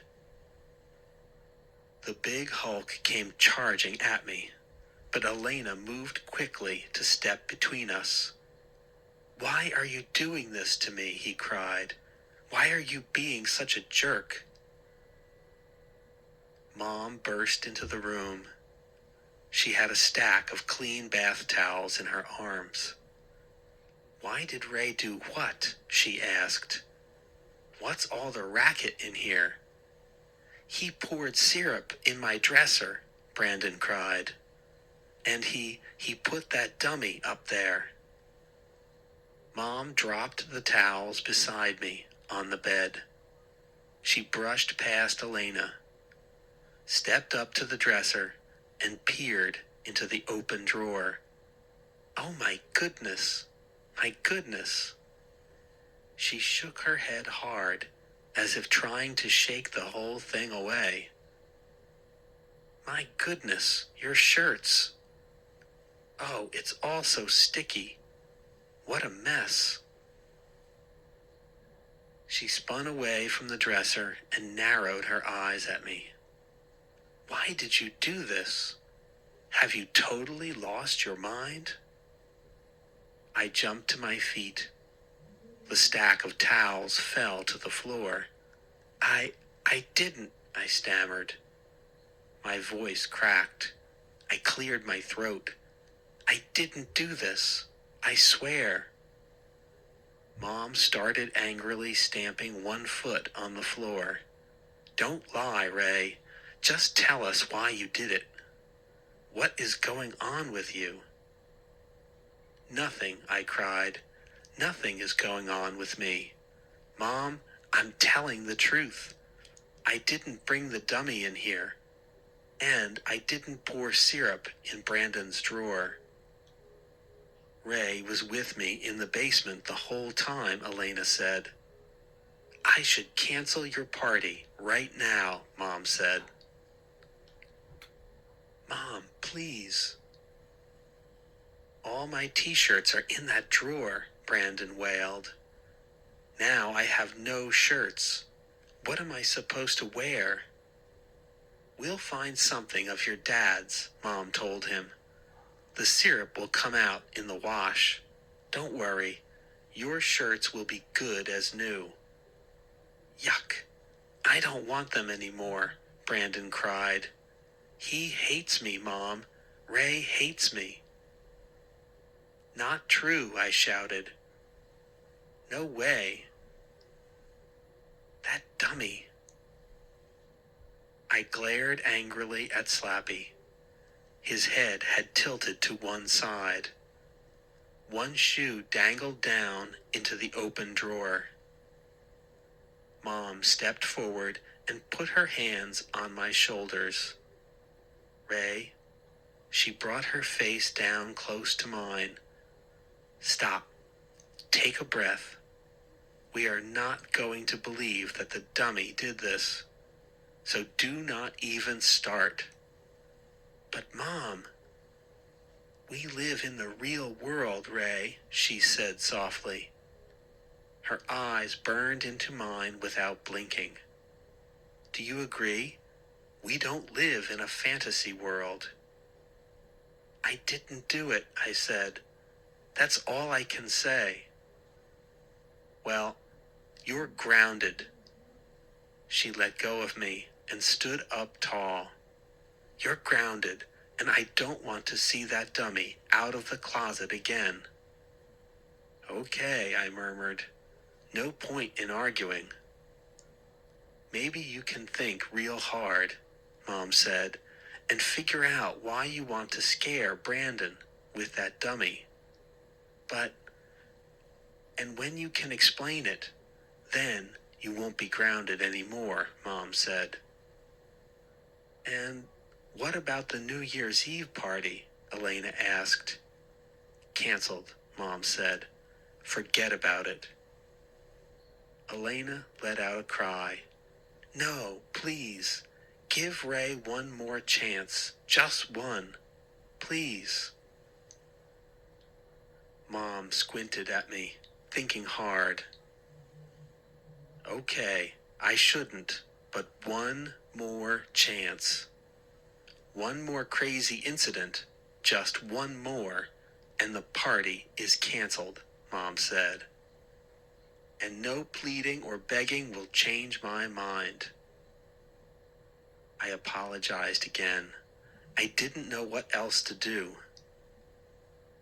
I carried the dummy back to my room. I shoved it back into my closet. Then I slammed the door shut. Elena plopped down on my desk chair. She undid her ponytail and shook her brown hair out. She sighed loudly. "You don't believe me either, do you?" I said. "I know what you're doing," she said softly, "and you're going to ruin our party." "I'm not doing anything," I argued. "You're trying to pay Brandon back for spoiling your trip to Horrorland," Elena said. "Not true," I said. Suddenly, I remembered the words on that folded-up piece of paper. "Elena, listen to me. You know those weird words that are supposed to bring Slappy to life. Well, I read them." She squinted at me. "Really?" "Well, I didn't read them all," I said. "I only read most of them, but maybe that's enough to bring him to life." Elena jumped to her feet. She tied her ponytail back up. "I'm leaving." "No, listen," I said. "The dummy." She shook her head. "Ray, let's say the dummy came to life. Why is it only doing bad things to Brandon? Answer that." "Well, bye." She stomped out the door. She turned in the hall. "Just don't do any more tricks with the dummy, okay? I really want to have the party." What could I say? Even my best friend didn't believe me. I listened to her clomp down the stairs. Then I heard the front door slam shut behind her. I paced back and forth in my room for a while. My brain was spinning, but I couldn't come up with any ideas to prove to anyone I was telling the truth. Still thinking hard, I went down to the kitchen for a snack. I tore open a couple of pudding containers and licked the pudding out like a dog. Then I poured myself a tall glass of milk. I carried the milk up to my room, stepped inside, and let out a scream. Oh no! Slappy was sitting cross-legged on my bed. Chapter 16, page 72. Was I frightened? 3 guesses, and they're all yes. That night, I climbed into bed and pulled the covers up to my chin. I thought about Brandon and his night lights. Maybe it wasn't such a bad idea. Snow swirled outside my bedroom window.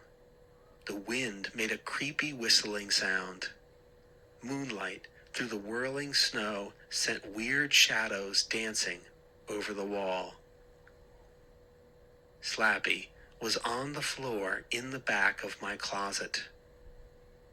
I made sure the closet door was closed and locked, but I still didn't feel safe.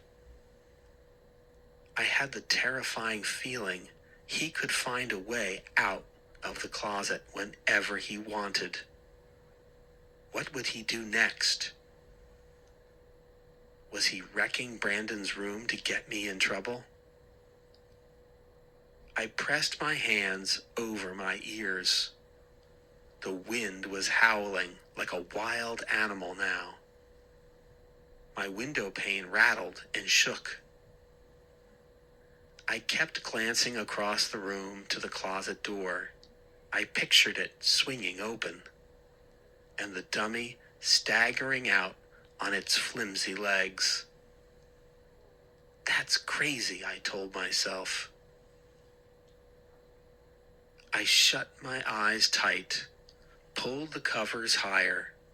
I opened my mouth in a long yawn.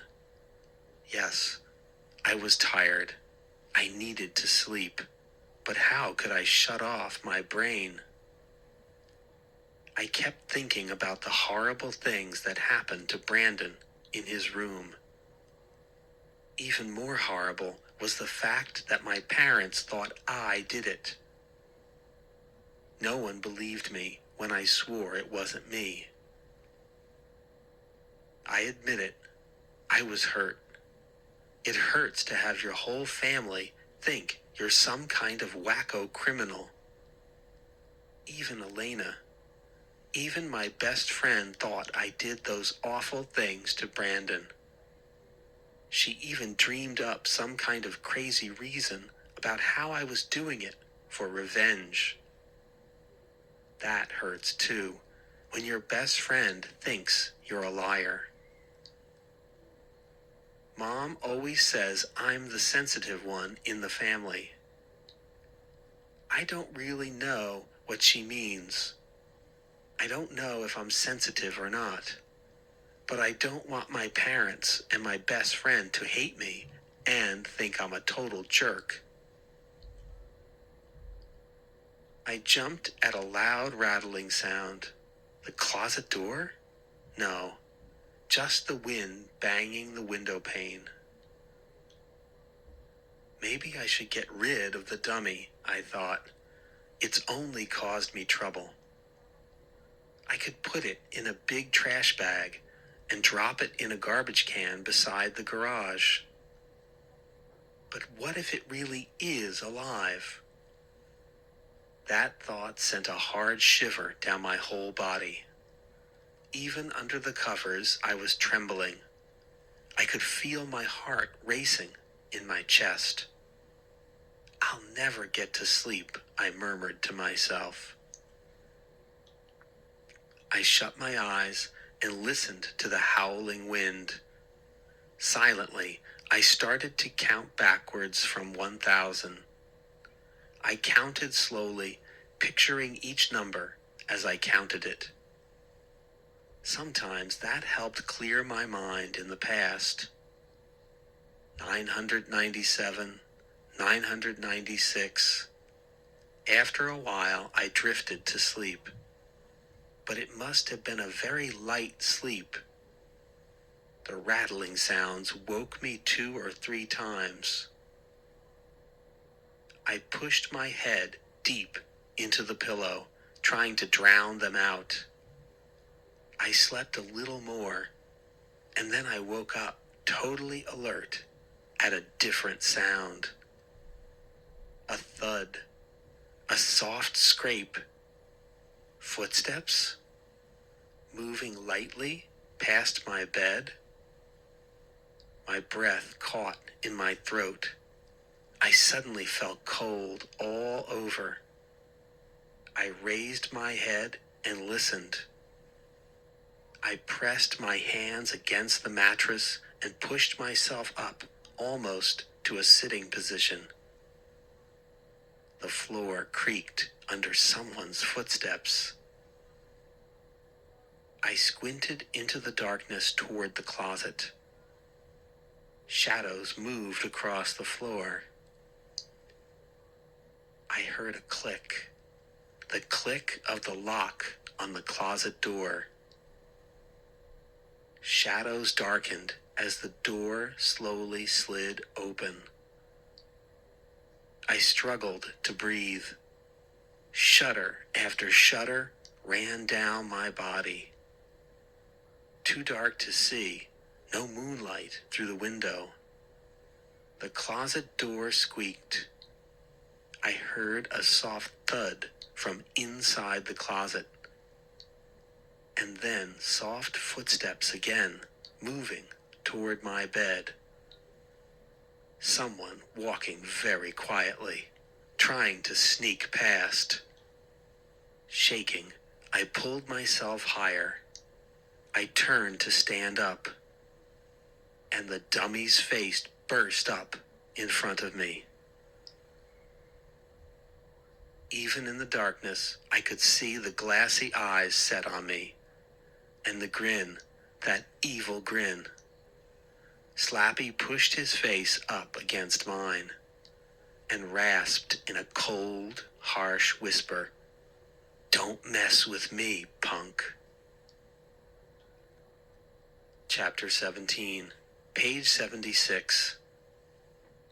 A weird sound escaped my throat, like a choked gulp. This couldn't be happening. I didn't think. I just shot out my hands and grabbed the dummy's head. He tugged back and I slid out of bed. As I hit the floor, the head slipped from my hands. I grabbed at the legs. My fingers wrapped around one of his little shoes. With a loud groan, I forced myself to my feet. I was tangled in the bed covers. My heart pounded like a bass drum. I held my grip on the dummy's shoe,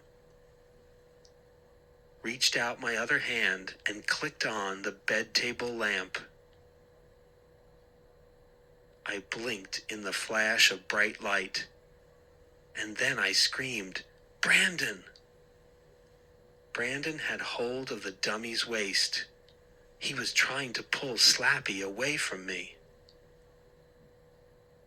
Brandon, in his red flannel pajamas, his dark hair down over his face, his mouth twisted in a determined frown. Brandon, holding the dummy tightly, trying to sneak it out of my room. "You," I choked out. I swung the dummy's shoe away from me. I untangled myself from the bedsheet and moved to block Brandon's path. You, I stammered. "What are you doing in here, Brandon? Why did you take Slappy from the closet?" He didn't have to reply. All at once, I knew the answers. All at once, mystery solved. I grabbed my brother's pajama sleeve. "You did everything, didn't you?" He took a step back. He swung the dummy onto his shoulder. Behind him, the window rattled and puffs of blowing snow slid down the glass. I didn't let go of Brandon's sleeve. "You wrecked your own wrapping paper, right?" I said. "You trashed your own room. You put Slappy there to make it look like I did it." Brandon kept his eyes on the floor. He didn't look at me. I saw his big shoulders heave as he let out a sigh. "Well?" I demanded. He didn't answer. Didn't move his eyes from the floor. "The whole maple syrup thing," I said.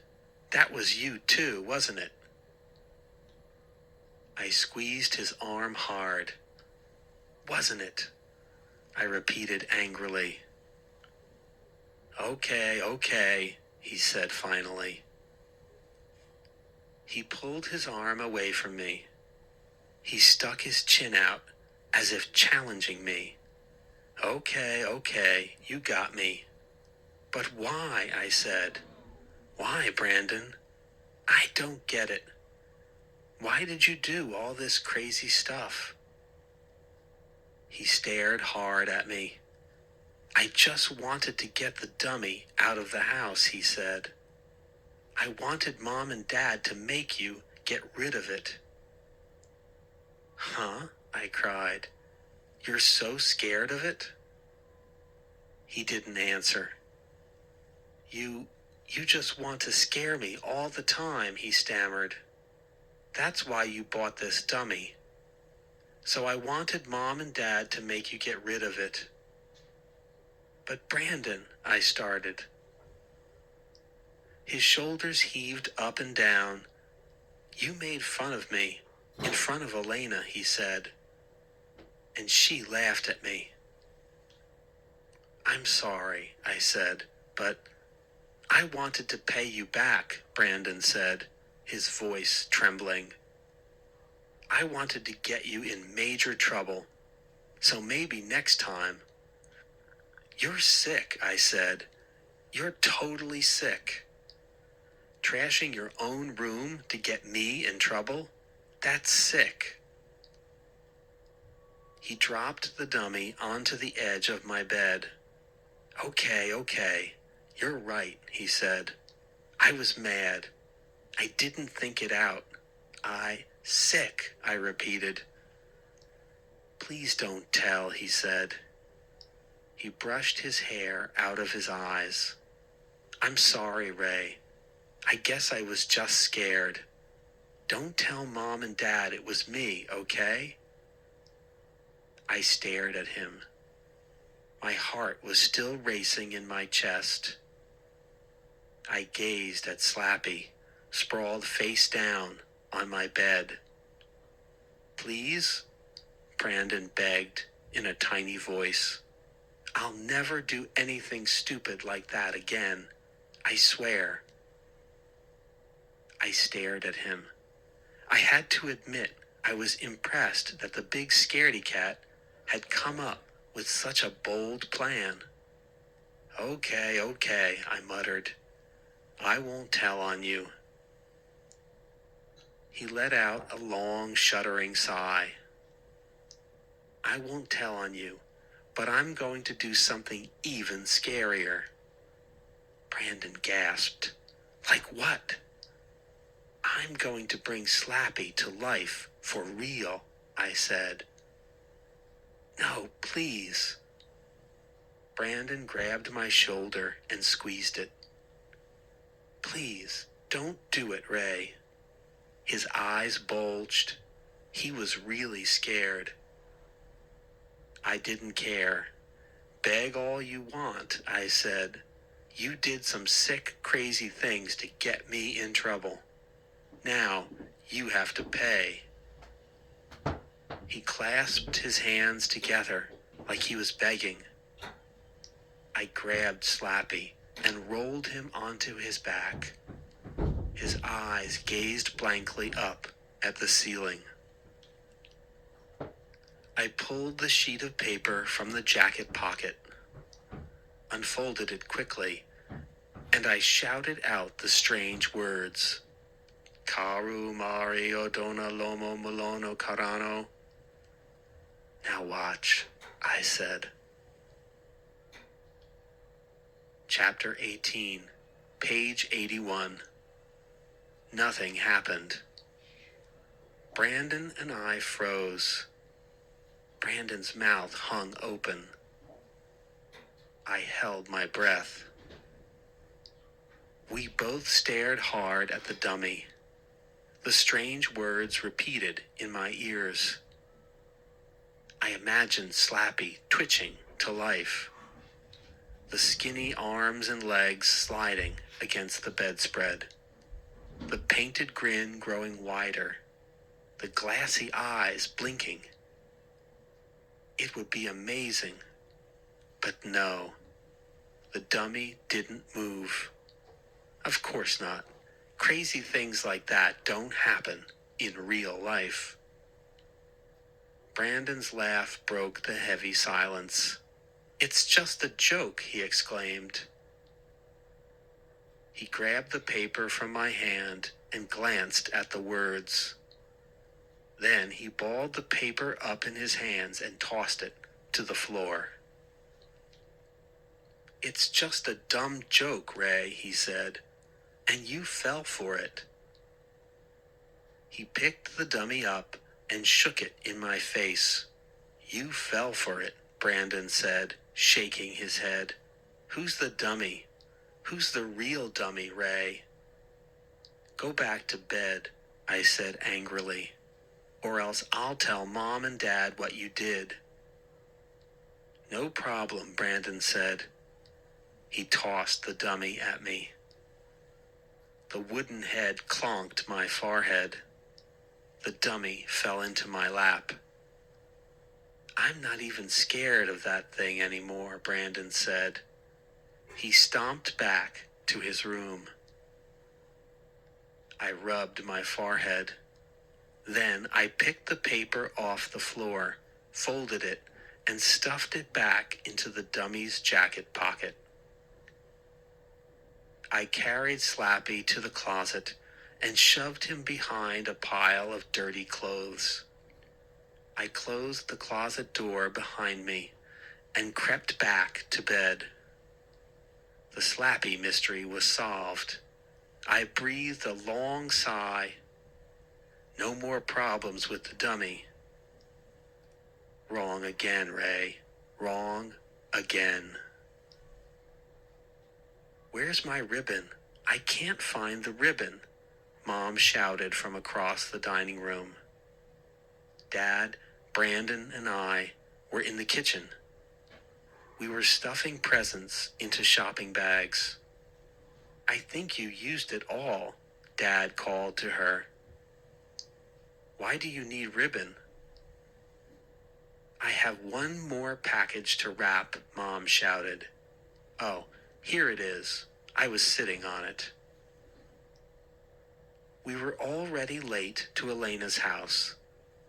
Every Christmas, there's a mad scramble to get all the presents together. Elena's parents like to give a ton of presents. Mom never wants to be outdone, so we give piles of presents too. It's a lot of fun, and they take hours to unwrap. There are 4 of us, and 5 in the Shear family, because Elena has twin brothers, Dustin and Justin, who are 14. Dad always says if we pile up all the presents, we could open a store. Dad has a hard time with so many presents. He was very poor when he was a kid. He told us that one year for Christmas, his parents gave him a box of pretzels, his only gift.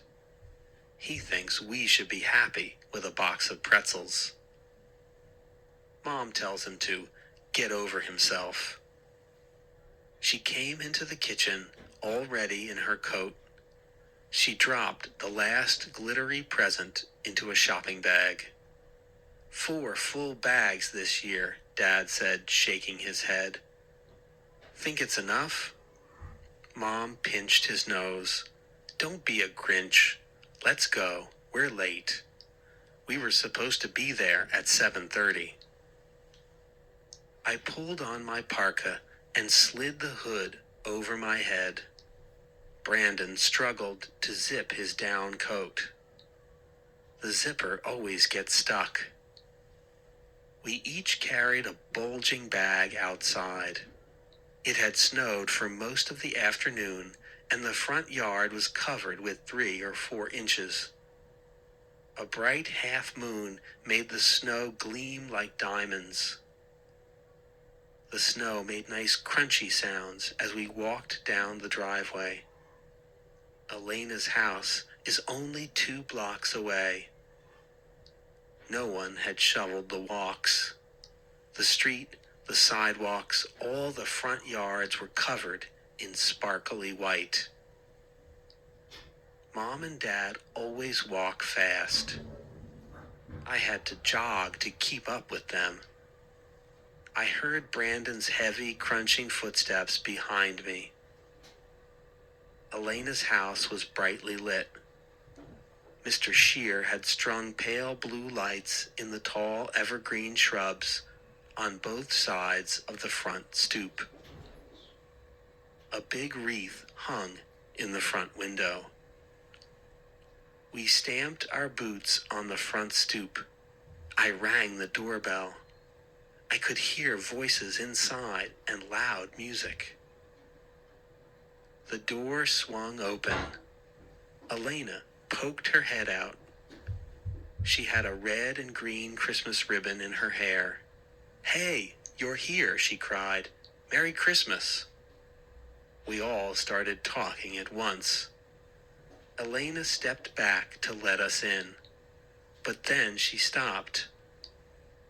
Her eyes went wide as she stared past Brandon. "Ray, you brought your dummy," she cried. "Huh?" I blinked. I spun around. Slappy sat behind me on the stoop, facing me, his lips twisted in an ugly grin. Chapter 19, page 86. "Ray, why did you bring that thing?" Mom cried. "But I didn't," I started. I turned to Brandon. He had a frightened look on his face, but I knew the truth. "You did it," I cried. "You brought the dummy."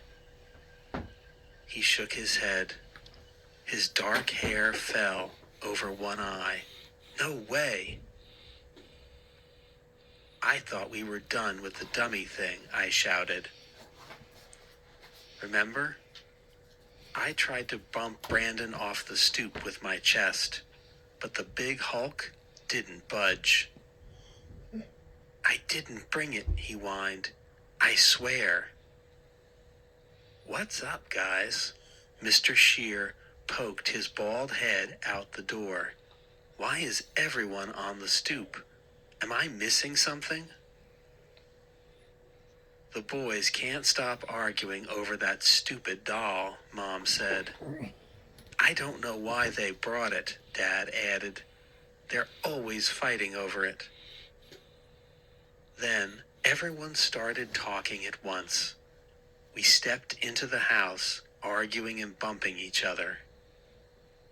I dragged Slappy in and set him on the floor next to the coat closet. The house was warm and bright and smelled of turkey roasting in the oven. We flung our coats onto the closet floor. Elena's brother Justin, or maybe it was Dustin, picked up Slappy. He turned to me. I heard about this, he said. Can you make him talk? Not really, I told him. Then why did you bring him in? I didn't, I said. Brandon did. Did not, Brandon shouted. Justin made the dummy's mouth move up and down. Did not, he made it say in a high mouse voice. He shoved the dummy into Elena's face. Did not, did not. Elena pushed the dummy away. Give me a break, Justin. This thing is way weird, Justin said. He handed it to his brother. But Dustin wasn't interested. He set Slappy back on the floor. Mom and Dad carried the 4 bulging shopping bags to the Christmas tree in front of the fireplace. Presents were already piled high around the tree. Elena's mom burst into the room. She wore a Christmas apron over a red top and green denim jeans. It looks like Santa's workshop around here, she exclaimed. Mrs. Shear always looks as if she stepped out of a tornado. Her hair is always a frizzy mess. She has a feathery voice and talks real fast, like she's out of breath. She has a pointy nose and little black eyes that are always darting around the room. She's like a fluttery bird. Elena doesn't look anything like her. Mr. Shear has a kind red face and a great smile. He has a big stomach that bounces in front of him when he walks fast. If he grew a white beard, he'd make a great Santa Claus. Mom and Dad have been friends with the Shears for at least 20 years. They're like part of the family. So the night was relaxed and fun. Lots of jokes and kidding around. A great dinner. Awesome Christmas presents. Except for the loser Go Hoosiers t-shirt the Shears gave me that was 2 sizes too big for me. Maybe it was supposed to be a joke. I don't even know what a Hoosier is. Anyway, after we opened all the presents, Mrs. Shear brought out about a dozen desserts. We all sat around the living room, eating and talking quietly and listening to the crackling logs in the fire. A great Christmas party. And then Slappy ruined it. Chapter 20, page 89. Ray, can you make this thing talk?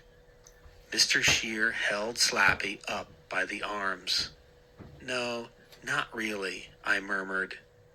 I was sitting next to Elena on the couch. I could feel the warmth of the fireplace flames on my face. Oh, go ahead. He shoved the dummy into my lap. Put on a show for us. That's why you brought the thing, isn't it? I started. Yeah, put on a show, Ray, Dustin said. He said it like a dare. Be funny. Let's see you be funny. As funny as your face, Slappy said. I gasped. I didn't make him say that. The others laughed. That's pretty good, Ray, Mr. Shear said. It really looked like the dummy said that. How would you know, fat face? Slappy exclaimed in a high, tinny voice. Your IQ is lower than your belt size. Mr. Shear's smile faded. Hey, that's not funny. I'll tell you what's funny, Jumbo, Slappy rasped. You, trying to lift yourself out of a chair. It's like the Goodyear blimp going up. The dummy tossed back its head and let out a long, ugly laugh. Ray, stop it, Mom cried.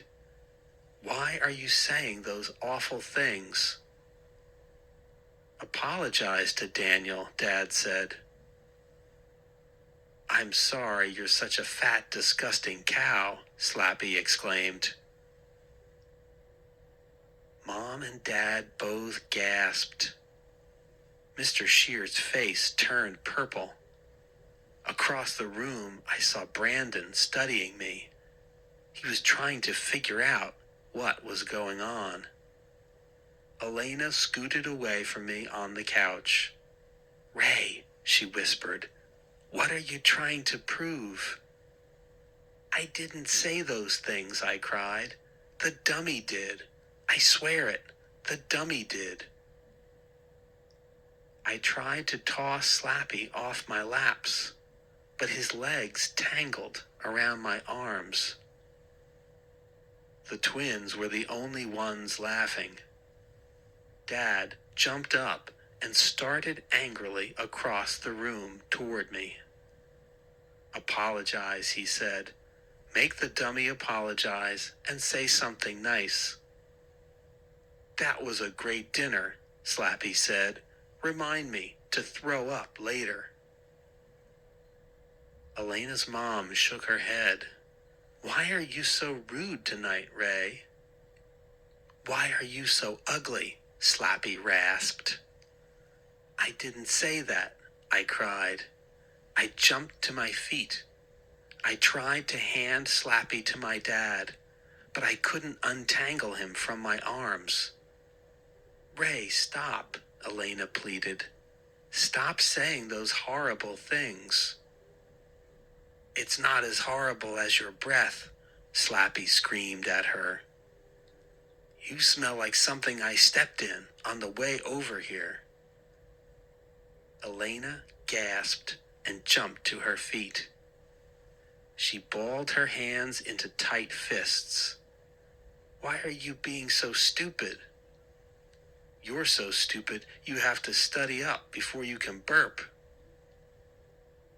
Mrs. Shear had her arms crossed in front of her chest. Show is over, she said. We get the idea, Ray. Is it your business, Birdbeak? Slappy shouted. Do you open cans with that nose? You're so ugly.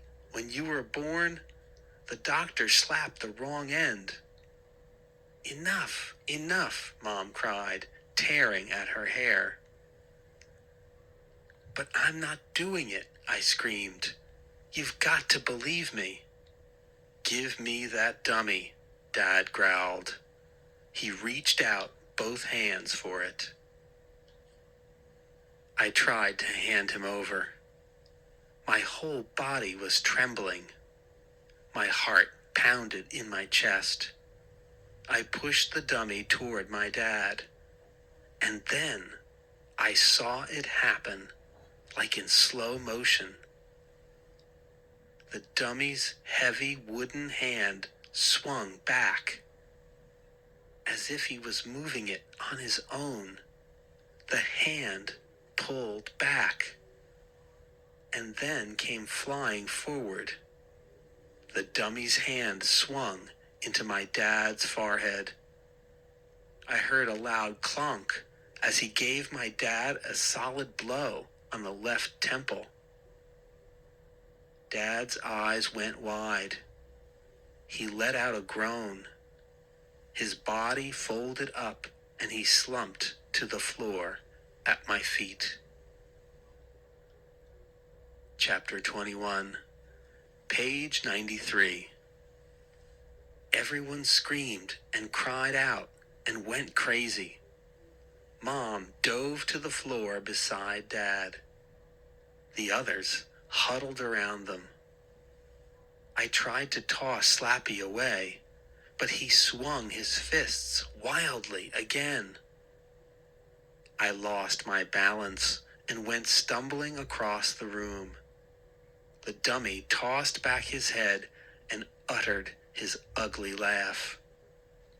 I heard Dad groan from down on the floor. "What happened?" he asked. The dummy leaped from my hands. I let out a shocked gasp. Slappy was running on his flimsy legs, running right at the Christmas tree. "No!" I screamed. I leaped at him. He dodged away from me, and I flew right into the tree. The tree swayed. Ornaments clattered and clinked. Slappy laughed as I fell into the tree. The clatter of glass became a crash. The tree toppled onto its side beneath me. Ornaments rolled across the carpet in all directions. Tree needles scratched my face. The strings of lights flickered out. I heard glass breaking. I struggled to untangle myself from the prickly branches. I heard screams and cries behind me. And when I finally tugged myself free and turned, everyone was staring in horror at me. Dad was sitting on the carpet. Mom was hugging Brandon. The twins stood frozen, not moving a muscle. Elena had her hands to her face, her eyes shut tight. I didn't do it," I stammered. "The dummy." I glanced around the room until I spotted Slappy. He was sprawled lifelessly on his stomach, face down on the carpet. His arms and legs were tangled beneath the trunk of his body. "I was trying to stop him," I said. "He came to life, really. I sighed. I could see that no one believed me. "I shouldn't have read the strange words," I said. "Brandon, tell them what I did. Tell them I'm telling the truth." Brandon buried his face in Mom's sweater. She hugged him. I could see his shoulders trembling. The big Hulk was frightened. He wasn't going to help me. "I guess the party is over," Mr. Scheer said with a sigh. He helped pull my dad to his feet. Then they both gave me cold stares. "I don't really understand what happened here," Dad said. He rubbed his forehead. "Ray, why are you acting so crazy?" I shook my head. "I'm trying to tell you." Dad took a step toward me. We heard a loud crack. His shoe crunched a glass tree ornament. "Let me help you clean this mess up," Mom said. "That's okay," Mrs. Scheer said. "We'll clean up after you go." "Yes, please, just go," Mr. Scheer said. "Deal with Ray. He has some big problems." I turned to Elena. I saw tears running down her cheeks. She was staring at the ruined Christmas tree, broken and on its side. "Our New Year's Eve party. she murmured. There won't be a party, Dad said. His whole face was tight, like he was trying hard to control his anger. I can tell you that.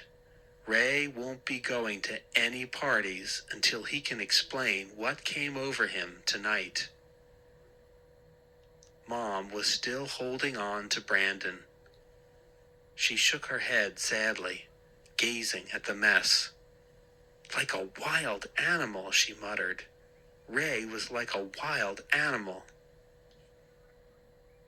I tried to get my brother's attention, but he wouldn't look at me. Brandon had to know what really happened here, but he was too frightened to say anything. The dummy, I murmured. I'm really sorry, really. I stepped over some broken ornaments to get to Slappy. The dummy's face was buried in the carpet. He was totally lifeless. Just a doll made of wood and cloth. I stared down at the thing, my brain spinning. I knew I wasn't totally crazy. I didn't say those horrible things that came out of Slappy's mouth. And I didn't go berserk and deliberately knock over the Christmas tree. It was totally an accident. Should I try one more time to explain to everyone? The dummy came to life, I said. My voice cracked. I didn't do any of it. The dummy. Shut up, Ray, Elena cried angrily. Just shut up. No one is going to believe that stupid story. She uttered a hoarse cry. You ruined Christmas, and you ruined New Year's Eve. Okay, I muttered. I give up. I reached down and lifted Slappy off the floor. I swung the dummy over my shoulder. His wooden head hit my back. Then, before I realized what was happening, the head bounced back up. Slappy's grinning face slid in front of mine. The eyes were wild. The wooden lips parted. And he clamped his jaws tight on my nose. Ow!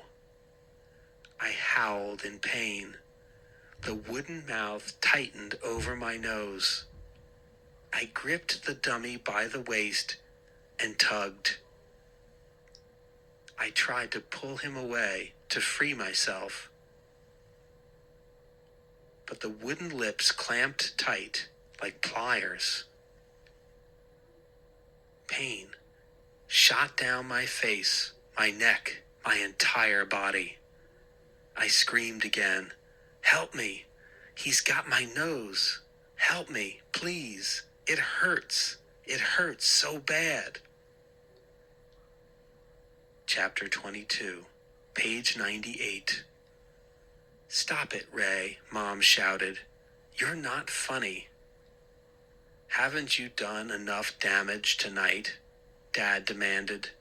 Put that dummy down, now. I can't, I wailed. The pain was intense. My face throbbed. My nose had gone numb. I dropped to my knees. Help me, I pleaded. Blood spurted from my nose. He's bleeding on my white rug, Mrs. Shear cried. Get him off the rug. I felt Dad's hands grip my shoulder. He pulled me to my feet. The dummy's mouth loosened its grip. Slappy's head slumped to one side. Lifeless again. Not funny, Ray, Dad whispered in my ear. I'm very disappointed in you. Disappointed and angry. He shoved a tissue at me. I raised it to my bloody nose. A few seconds later, we were all into our coats, carrying shopping bags filled with our presents from Elena's family, hurrying home in silence, our shoes crunching on the hard, silvery snow. The cold air made my nose sting. I kept a tissue pressed against it to stop the bleeding. The dummy bounced heavily on my shoulder as I trudged home. "Up to your room," Mom said, as soon as we arrived. Not another word. "We'll have a long talk in the morning," Dad said, scowling at me. The dummy giggled. "It's not funny," Dad shouted. "There's nothing funny about it, Ray." I was too scared and too upset to tell him I wasn't the one who giggled. I didn't say a word. I ran upstairs to my room. I shoved Slappy into the back of my closet, and I made sure the closet door was locked. Then I started to change my clothes for bed. As I was pulling on my pajama shirt, I saw Brandon go into his room across the hall. He started to close his door, but I pushed it back open. "Listen," I whispered, "you were right. You were right to be scared of the dummy." His eyebrows shot up. "That was pretty weird back at the Shears house," he said. "We have to get the dummy out of the house," I whispered. "We have to get it as far from here as we can." "How?" Brandon asked. "Just throw it in the trash?" "We can't," I said. "He's alive. The dummy is alive, Brandon. He would just climb out of the trash, and he would come looking for us, angry." I touched my nose carefully. It was red and swollen, and still throbbed with pain. Brandon suddenly went very pale. "You really weren't pretending tonight." I shook my head. I wasn't pretending. Slappy is alive, Brandon. And if we don't get him away from here, he'll ruin our lives. I know he will. Brandon grabbed my pajama sleeve. "But Ray, what are we going to do?" I don't know," I stammered. Across the hall, I heard a sound that sent a shiver down my back. Laughter. A high, shrill giggle from deep in my closet. And then a raspy whisper. "Slave? Come here, slave. Are you ready to obey my orders, slave?" Chapter 23, page 101. I didn't sleep much that night. I kept listening for Slappy's voice, listening for the rattle of the closet door. Next morning, I stared at the closet door and shuddered. I had to get away. I had to get out of the house to think. How do you get rid of a living dummy who wants to make you his slave? How do you make sure he never comes back to get you? I pulled on my parka and boots. I grabbed my snowboard from the garage. Snowboarding always clears my head. It had snowed another couple of inches during the night. The new snow was soft and wet on top of the crunchy snow beneath. It was a cold, gray day. The sun was hidden behind heavy, low clouds.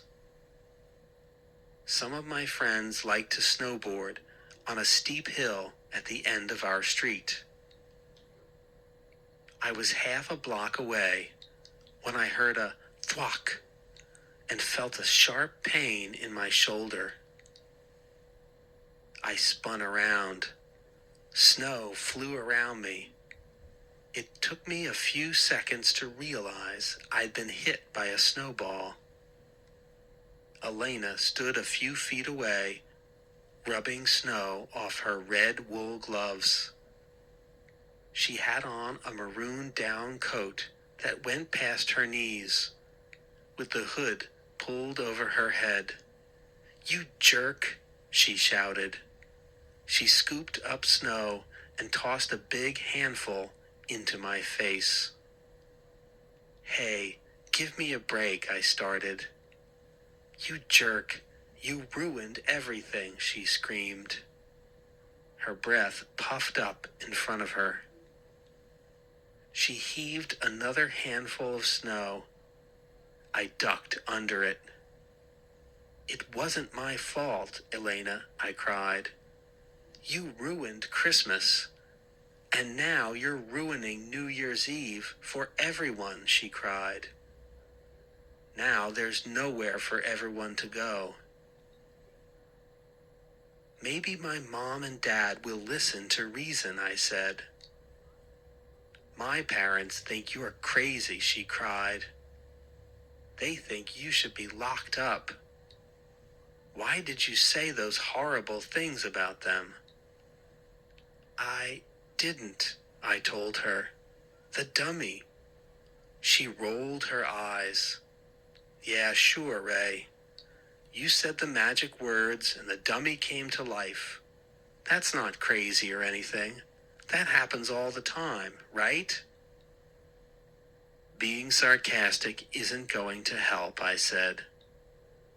She sighed.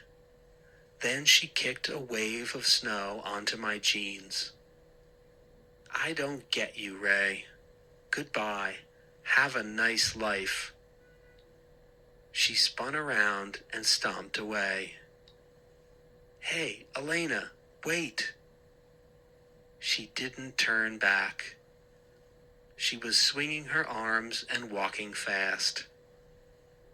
Her hood flew off her head, and she didn't stop to fix it. I watched her till she turned the corner and disappeared behind a snow-covered hedge.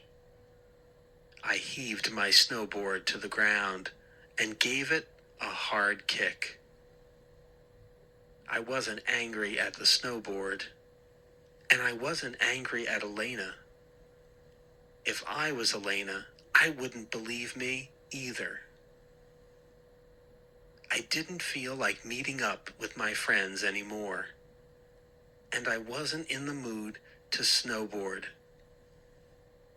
Seeing Elena reminded me I had a serious problem to deal with, a terrifying problem right in my bedroom closet, and no one to help me. I dragged the snowboard home and tossed it in the garage. I stamped my boots on the mat at the kitchen door and went inside. The breakfast dishes were still on the counter. A fried egg no one wanted sat in the frying pan on the stove. "Hey, Mom? Dad?" I called. Then I saw the note on the fridge door. It said they'd taken Brandon to a dentist appointment. "Good," I said out loud. "Gives me time to think." I poked my finger in the cold fried egg, then licked my finger. I began pacing back and forth from the kitchen to the living room, thinking hard about one question: how to get rid of a dummy for good.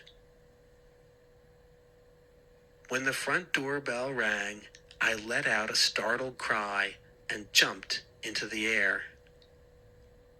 It took a few seconds for my heart to stop pounding. Then I made my way to the front window and peered out.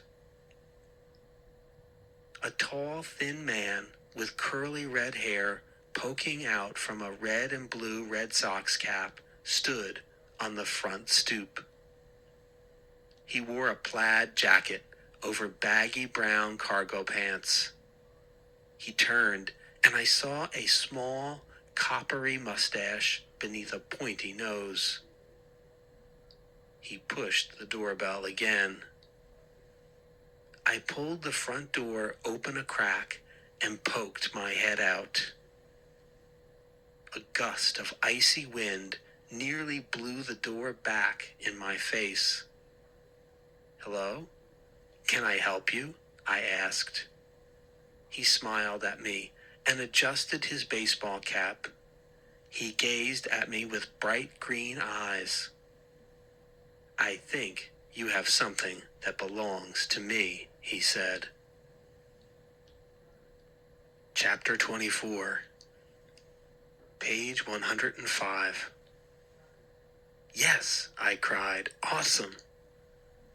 The green eyes squinted at me. He shoved his hands into the pockets of the plaid jacket. "Well, good. I'll get it," I said. "Be right down." I couldn't believe my luck.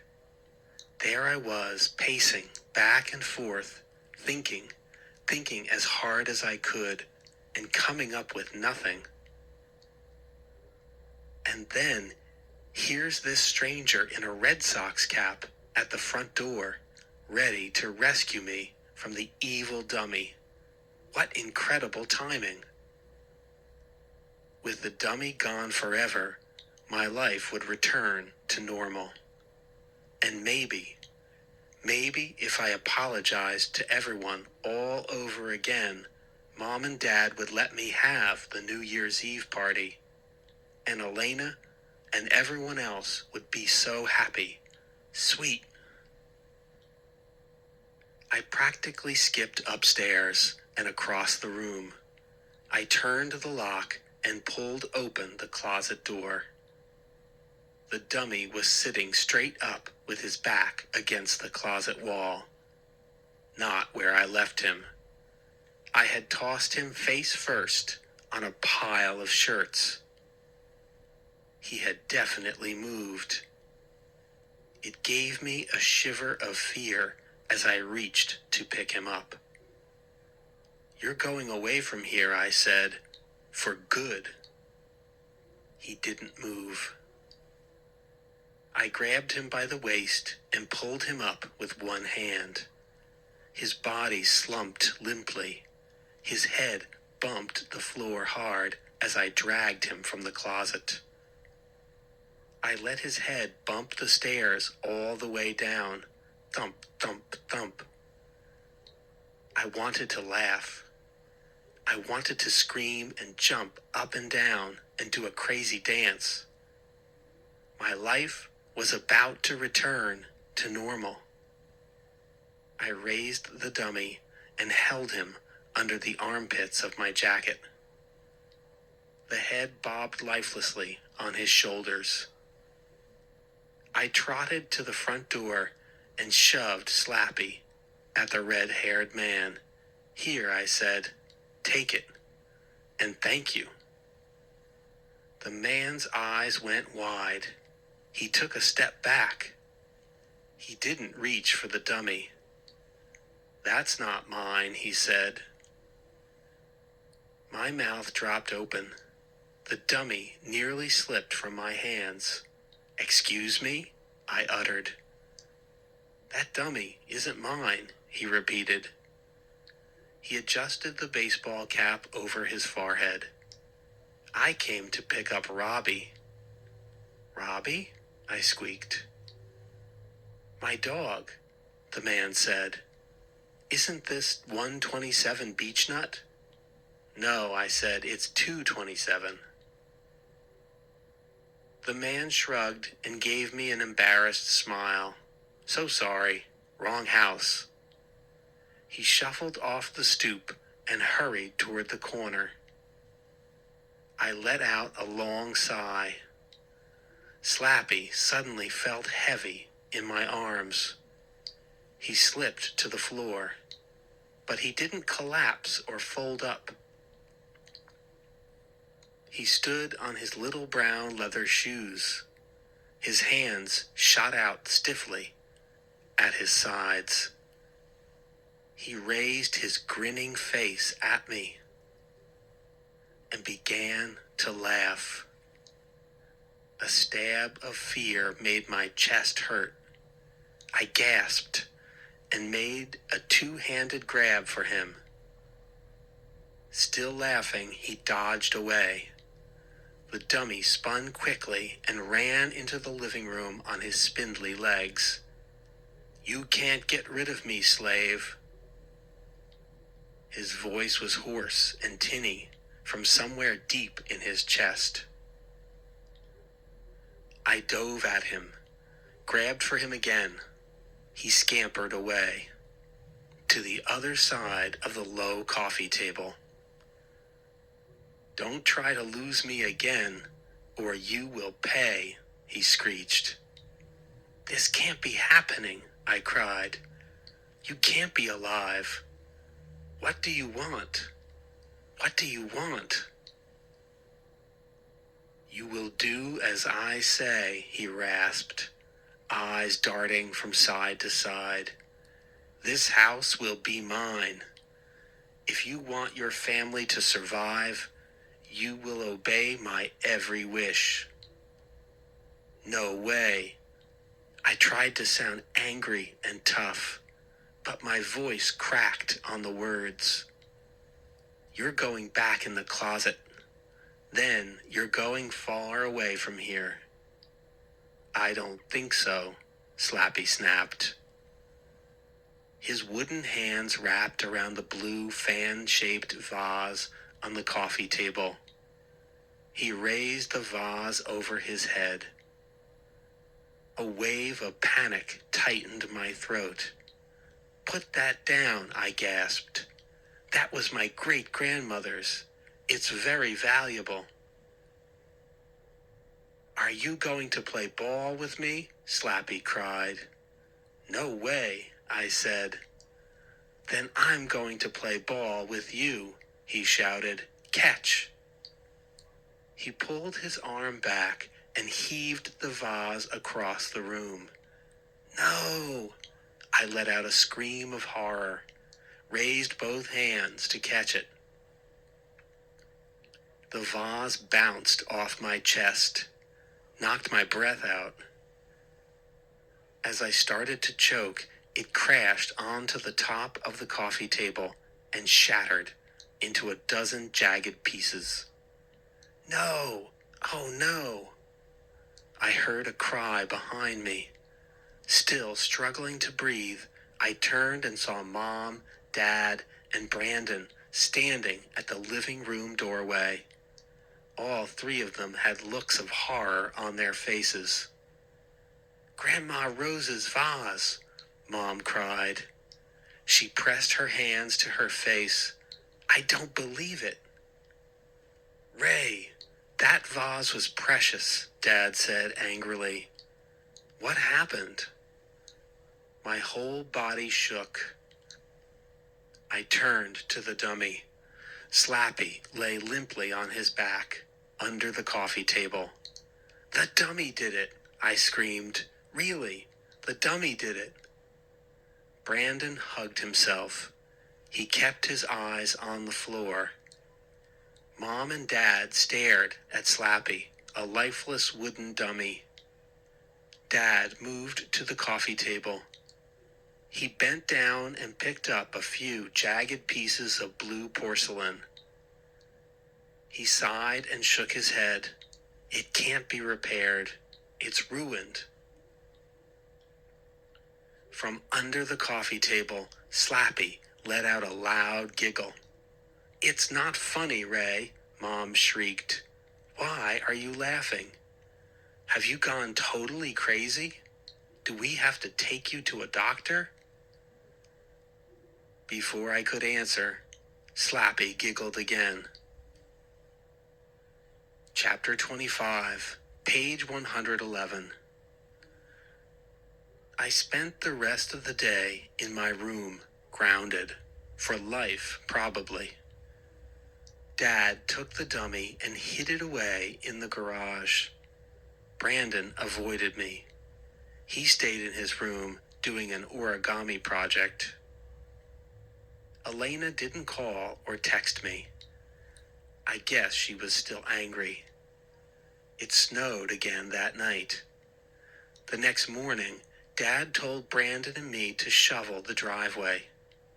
Brandon complained. He doesn't like to shovel, and he doesn't like the cold. I kept my mouth shut. I knew I was in big trouble. No way I wanted to get in even deeper trouble. We pulled on our parkas and boots and trudged out to the garage. The wind had blown the snow into tall drifts along the backyard fence. Snow came up to the top of my boots as we crunched our way to the garage door. We both stopped and gazed at the door. I knew we were both thinking the same thing. Slappy was in there. Was he waiting for us? Waiting to cause more trouble? I shivered. Not from the cold. "I'll open the door," Brandon said. He reached down for the handle, which was buried in snow. "Whoa," I said. "You are going in there first?" He nodded. His cheeks were red. The parka hood hid his eyes. "I made a New Year's resolution," he said. He tugged the door handle. "What resolution?" I asked. "You know, to be braver." "That's awesome," I said. He groaned as he gave the garage door handle a hard pull. Snow shifted away from the door, and it started to rise. Another tug, and the door slid all the way up.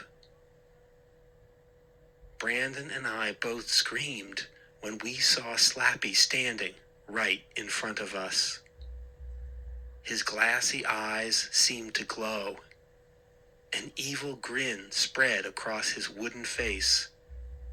"Greetings, slaves," he shrieked. And then he raised his hands in front of him and clicked my dad's heavy hedge clippers. "How about a nice haircut, dudes?" I tried to stagger back, but my boots slid on the snow. I went down hard on my butt. And before I could squirm away, the hedge clippers came down over my head. Snap, snap. Slappy snipped the top of my parka hood off. I felt cold air on my head. I tried to pull myself to my feet. The hedge clippers snapped again. "How about a nice cut?" Slappy shrieked. "Maybe it'll teach you not to lock me in the cold." I raised both hands to shield myself. The clippers came down fast. He lowered them over my face. "No, stop," I screamed. "Stop. You're going to cut my head off." Snap, snap. Chapter 26, page 114. Suddenly, the hedge clippers flew into the air. I blinked. Brandon had slapped them away. They landed with a thud in the snow and sank deep into a high drift. "Let go of me, loser," Slappy shrieked. Brandon had his arms wrapped around the dummy's waist. He lifted Slappy off his feet. "You'll pay. You'll pay for this, slave. I'm gonna chop till I drop. No more Mr. Nice Guy. Put me down." but Brandon shoved the dummy under his arm. Then he started to run. "Follow me, Ray. I see something," he shouted breathlessly. I was still plopped down in the snow, kind of dazed, I guess, from my narrow escape. I pulled myself up, shook myself off, and started to follow Brandon. The dummy kicked and thrashed its arms, shouting and spitting. "You'll pay. You'll pay. I'll put your heads on snowmen. You don't know what you're doing." The blinding sunlight on the snow stunned my eyes. I shielded them with one glove as I trotted over the deep drifts, following Brandon. Slappy punched the back of Brandon's parka with both fists, but Brandon held on to him tightly and kept trotting. We reached the street, and I saw what my brother had in mind. I heard the loud roar as the big white truck came into view. It was stopped in front of the Simpkins house on the corner, a big garbage truck. The truck rocked a little as its engine idled. Steam poured out of the exhaust. Two men in gray parkas emptied trash cans into the back. A grinding roar rose up as the garbage was mashed inside. The men dragged the empty trash cans up the long driveway. As soon as they were gone, Brandon went into action. He carried Slappy up to the back of the truck. "Put me down," the dummy wailed. "You're the garbage. Drop me. Watch out. You don't want to see me when I'm angry." Brandon's eyes narrowed. He gritted his jaw. Then he raised the thrashing, screaming dummy in both hands. With a groan, he started to heave the dummy into the truck. But Slappy twisted his body, gave a hard jerk. He slipped out of Brandon's hands and fell to the snow. "Hey!" Brandon let out a startled cry. He grabbed for Slappy. Missed. Slappy scrambled quickly to his feet. He swung around on his flimsy legs and grabbed me with both wooden hands. "Whoa!" I shouted as the dummy lifted me off my feet and into the air. How can he be so strong? Is it his deep evil that gives him so much power? The questions flashed through my mind, but I didn't have time to figure out the answers. The wooden hands dug into my ribs. Before I could move or squirm or twist or cry out, the dummy raised me high over his head and heaved me into the back of the grinding truck. Chapter 27, page 117. "No!" I heard Brandon's shout over the roar of the truck. He burst forward and bumped me hard with his whole body. I sailed over the side of the truck and landed on my back in the snow. Pain shot up my entire body. Shaking it off, I pulled myself up, in time to see Brandon wrestling with the dummy on the ground. Grunting and groaning, they rolled over each other, making the snow fly. "Brandon," I called to him, struggling to my feet. Brandon was on his back, half buried in snow. Slappy sat on top of him. The dummy raised a fist to pound my brother. But I grabbed him around the waist. I pulled him off Brandon, and without thinking, without really planning it, I flung the dummy with all my strength. Slappy bounced off the back of the garbage truck. Then he slid down, and he was sucked into the truck. Slappy kicked and screamed as he was pulled inside. Brandon and I froze as a long, shrill howl rang in our ears. A howl of pain and horror. And then the truck began to grind. The roar drowned out the howl.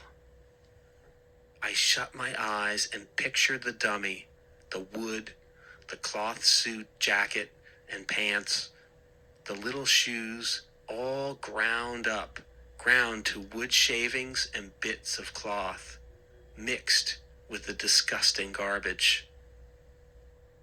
We didn't move. We were both breathing hard. Our breath puffed up in front of us. The grinding roar ended. Silence now. Hey, what are you two kids doing? The men were returning to their truck. One of them hoisted himself into the front cabin. The other one stared hard at Brandon and me. Nothing, I said, just watching. He stared at us a while longer. Then he gave us a two-fingered salute and joined his partner in the truck. We watched as the truck crunched over the snow and headed up the block. Then Brandon and I let out victory whoops and slapped knuckles and danced up and down in the snow. To tell the truth, Brandon said, was I brave or was I brave? You were a superhero, I said. We hurried home, dancing and laughing, tossing snow at each other. A great morning, an awesome morning. I'm never going to be scared again, Brandon said. He beat his chest with both fists and made gorilla sounds. We both entered the house, beating our chests and grunting like gorillas. Mom and Dad thought we had gone snow crazy. I called Elena. I apologized. I pleaded with her to come over. She appeared after lunch. Mom and Dad greeted her and wanted to chat. But Elena and I knew we had work to do. We had to start begging, and beg better than we ever begged in our lives. We begged and pleaded with my parents to let us have the New Year's party. We promised to be perfect for the whole new year. We promised to help out with everything in the house, forever. We promised to make sure the basement was totally spotless after the party. We promised everything a kid could promise. And finally, after a long private talk with Elena's parents, Mom and Dad said, yes, go ahead and have your New Year's Eve party. Elena and I didn't have time to celebrate our victory. We still had lots of work to do in the basement. We hurried down there. There were still some paint cans to move out of the way. We stacked them near the walls. Then we found 2 brooms and swept the floor clean. This basement is so dark, Elena said, gazing around. We'll need lots of colorful balloons and some streamers across the ceiling. We have to make it look like a party. I started to answer, but I stopped with a gasp. From the top of the basement stairs, there was rasping, evil laughter. Chapter 28, page 121. My heart skipped a beat. I let out a sharp cry. We both turned to the stairs and saw Brandon up at the top. He tossed back his head and did his evil laugh again. He sounded just like Slappy. "I got you that time," Brandon said, shaking his head. "You really thought the dummy was back." He laughed some more. I rolled my eyes. "Brandon, just because you're brave now doesn't mean you have to scare us to death." That made him laugh even harder. New Year's Eve, the basement was a whirl of colors. Elena and I put red and blue light bulbs in all the ceiling lights, and we strung gold and silver crepe paper streamers across the low ceiling. Silver and gold helium balloons bounced against the streamers. Music pounded. The streamers and balloons made the colored lights appear to flash and flicker. The stacks of silvery paint cans gleamed in the light and looked like party decorations. "It looks like a nightclub, not like a basement," Elena cried. Kids started piling in around 7:30. Mom and Dad showed them the way to the basement. But my parents promised to stay upstairs. Our friends were ready to party. We did crazy karaoke songs, we danced and hung out. We had a wild limbo contest.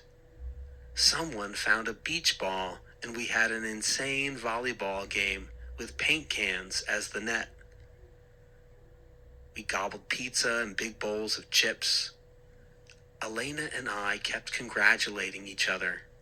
We both agreed the party was awesome. It was awesome until a little after 10 o'clock. That's when the music suddenly stopped, as if someone had pulled out the plug.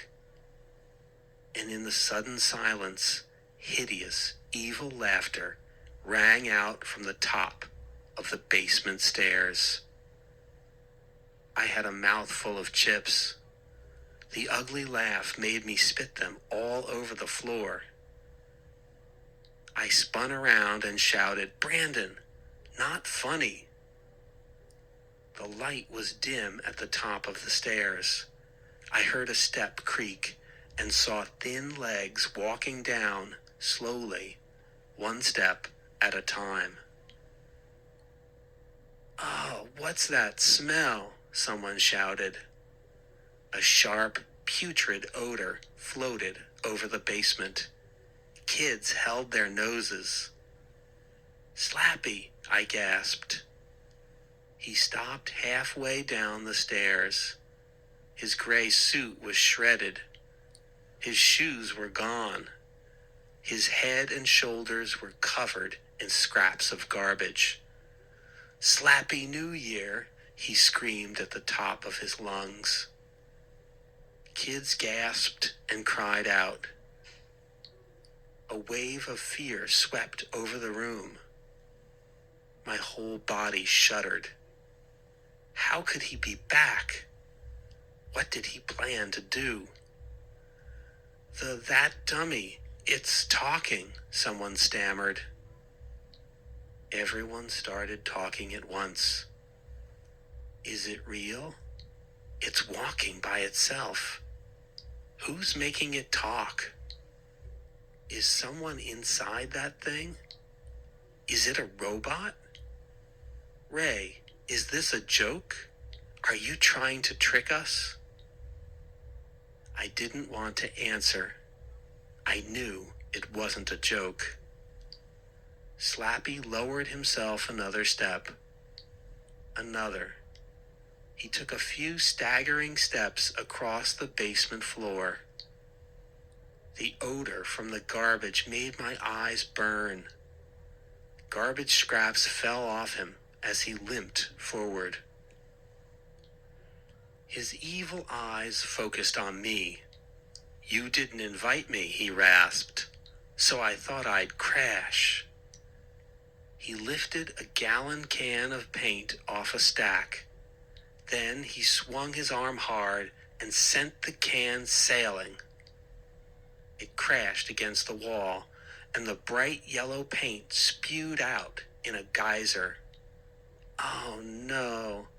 I let out a moan as the paint ran down the wall.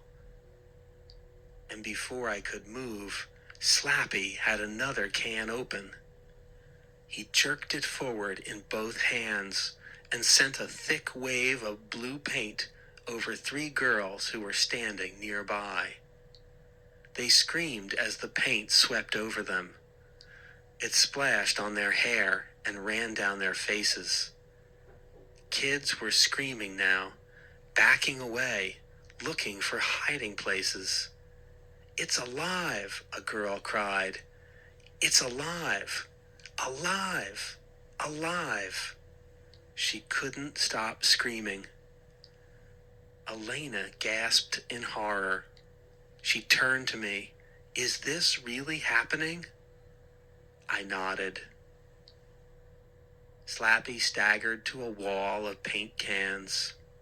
He pulled a can off the top and quickly pried the lid off. "That's enough," Elena shouted. She dove past me and tore across the room toward Slappy, both hands outstretched to stop him. "Oh!" Elena screamed as she slipped in a puddle of blue paint. Her feet slid out from under her. She went face down in the paint. Slappy raised a can over her and dumped a gallon of black paint on her head. Elena gasped and choked, struggling to breathe under the thick coating of paint. I bent down beside her and tried to smear paint away from her eyes and nose. Looking up, I saw terrified kids racing up the basement stairs. Slappy laughed his hideous laugh and heaved another tidal wave of paint over 2 boys trying to hide under the food table. "We have to get out of here," a boy shouted. "It's alive! It's alive!" the girl continued to scream. Slipping and sliding in the thick paint, kids stampeded up the stairs. I saw a boy reach the top. He grabbed the doorknob. I saw him struggling, pushing, pulling. 2 other kids jammed beside him. I saw them start to pound on the door. "It's locked," someone screamed. "The door! We can't open it! Help! We're locked in!" Chapter 29, page 126. A wave of black paint sailed at my head. I ducked, and it splashed onto my back. Kids screamed and cried and pounded the basement door. Where were my parents? They had mentioned going next door for a few minutes to say Happy New Year to the Willards. Slappy tossed back his head in a hyena laugh and sent another gallon of paint splashing over the kids on the stairs. The paint covered their heads and made them splutter and choke. "Treat me like garbage," Slappy shrieked. "You'll all end up in the garbage." Brandon, brave now, dove forward to tackle the cackling dummy. But he slid on the paint-drenched floor, fell and cracked his head on the hard concrete. "Brandon," I screamed. I heard a loud banging and then excited cries. I raised my eyes to the top of the stairs and saw the basement door fly open. Elena, covered in black paint, began to lead kids out the door. Slappy heaved a gallon can of paint up the stairs at them. Kids shrieked and ducked. A girl went toppling headfirst down the sticky, wet steps. That made the dummy laugh even harder. I dropped down beside Brandon. "Are you okay?" He raised his head groggily. "I guess so." He had purple and green paint in his hair and down one side of his face. I helped him to his feet. He rubbed a hand back through his paint-soaked hair. Kids were frantically trying to get to the basement stairs. Slappy had 3 boys trapped against the food table. He was menacing them with a can of white paint. Suddenly, I had an idea. Slappy had his back turned to Brandon and me. It was easy to slip behind him. I pulled my brother behind a wall of paint cans. "Push," I said. "We'll push together." Brandon squinted at me. "Huh?" "If we can push this wall of cans on Slappy, maybe we can crush him under them." Brandon shook his head. "But the garbage truck didn't crush him." "Maybe we can at least stop him," I said. "Come on, it's worth a try." The heavy cans were stacked about a foot over my head. Brandon and I leaned our shoulders against the wall of cans. "On the count of 3, I said. We both took deep breaths. 1, 2, 3. We lunged forward, heaved our shoulders against the cans, and yes, the whole wall toppled over. Slappy let out a high, shrill wail as the wall caved in on him, burying him, crushing him under its weight. I watched him crumble to the floor.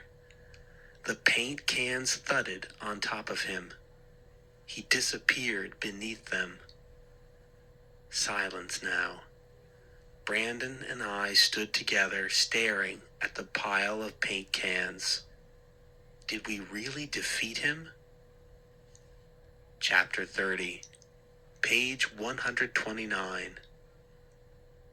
I gazed around. No one else in the basement. Everyone else had escaped. Brandon and I were the only ones still here. I shuddered. We were both drenched in thick paint. I rolled a can of paint out of my way with one shoe. Then I bent down to examine the cans on the floor. And a wooden hand shot up from under the cans and grabbed me by the throat. "Ah!" I uttered a choked scream as the hand tightened its grip. Slappy sat up. His evil red-lipped grin appeared to spread over his face. Choking me," I gasped. The hand tightened. My neck throbbed. I struggled to suck in air. Choking.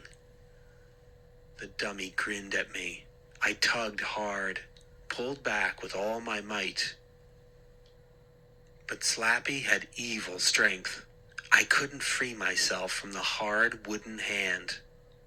"Where are you going? The party is just starting," the dummy declared. Choking, I gasped. Slappy New Year. Slappy New Year to both of my slaves." I knew I was passing out. I saw bright yellow, and then the room started to fade away. Brandon grabbed my waist and tried to pull me free, but Slappy was too strong. I thrashed my arms wildly. I tried to punch the dummy. My hand slid to his jacket pocket. The room was spinning darkly now. I actually saw bright yellow stars before my eyes. My hand tore at the dummy's jacket pocket, and without realizing it, I pulled out the folded sheet of paper. The paper with the strange words on it, the words that brought the evil dummy to life. If we read the words again, will they put him back to sleep? Frantically, I pushed the paper at my brother. "Read," I choked out. "Read." Did Brandon understand me?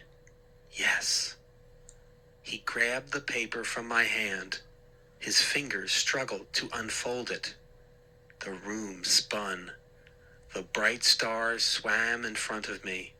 Darkness, darkness. I saw Brandon raise the paper to his face. His eyes went wide. "Read," I choked out. He squeezed my arm. "Ray," he said, "I can't read the words. They're covered in paint."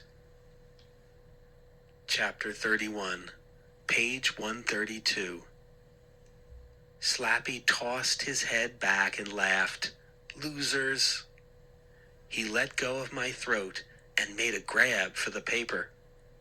It flew out of Brandon's hands and fluttered to the floor. Slappy and I both dove for it. I grabbed it first. I swung it away from Slappy, held it above my head.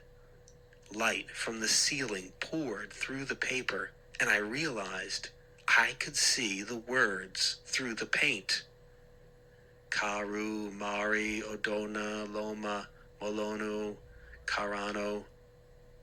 My voice was hoarse, but I shouted them as loud as I could. Slappy made a sound like air going out of a balloon. His head tilted back. His legs collapsed. He sank to the floor. His head hit hard and bounced a couple of times. Then he didn't move. I rubbed my sore neck. I took a deep breath and tried to stop my heart from thudding in my chest. Brandon stood silently beside me, staring down at the lifeless dummy. "We did it," I said. "We defeated him." "Happy New Year," Brandon whispered. We didn't have time to celebrate. I heard a sound and saw Mom and Dad at the top of the stairs. Even in the dim light, I could see the look of horror on their faces. This can't be," Mom cried, gazing at the paint-splotched room. The walls were all splashed. The floor had lakes of paint everywhere. She slipped on paint and started to fall down the stairs. She bumped into Dad. They both grabbed the banister to keep their balance. "Oh no, oh no, oh no," Mom moaned. "What did you do down here? Ray, how did this happen?" "We're ruined," Brandon whispered. "We're dead meat." They made their way onto the basement floor. They walked slowly, careful not to step in paint. But it was impossible. The whole floor was covered.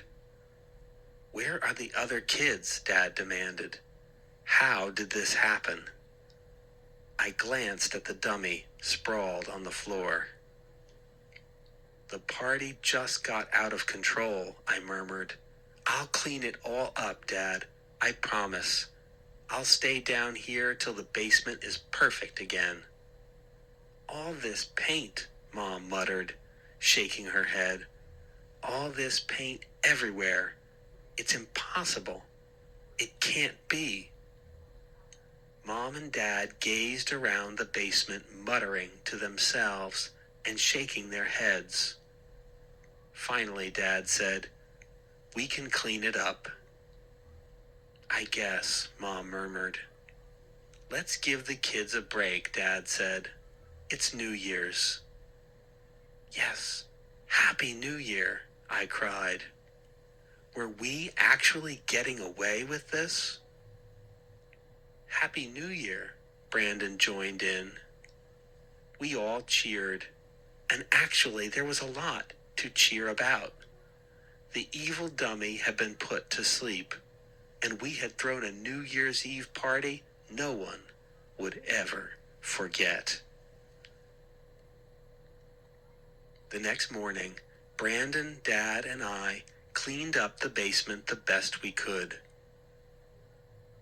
Dad said once the paint dried, it would make a great party room. He said he just liked seeing so many colors at once. Dad has always been weird, thank goodness. Brandon and I still couldn't get the paint off our hands or faces or hair. Dad said that might take a while. That afternoon, I pulled on my parka and boots and started for the garage. Mom stopped me in the kitchen. "Where are you going, Ray?" "Snowboarding," I said. "I'm meeting Elena and some other kids." "I put that dummy back in your room," Mom said. "I put it in your closet." "But I told you, I don't want it anymore," I replied. "Okay," Mom said. "Should we keep it in a trunk in the basement in case you change your mind?" "No, no way," I said. "Get rid of it. Please, give it away or something. I really don't want it."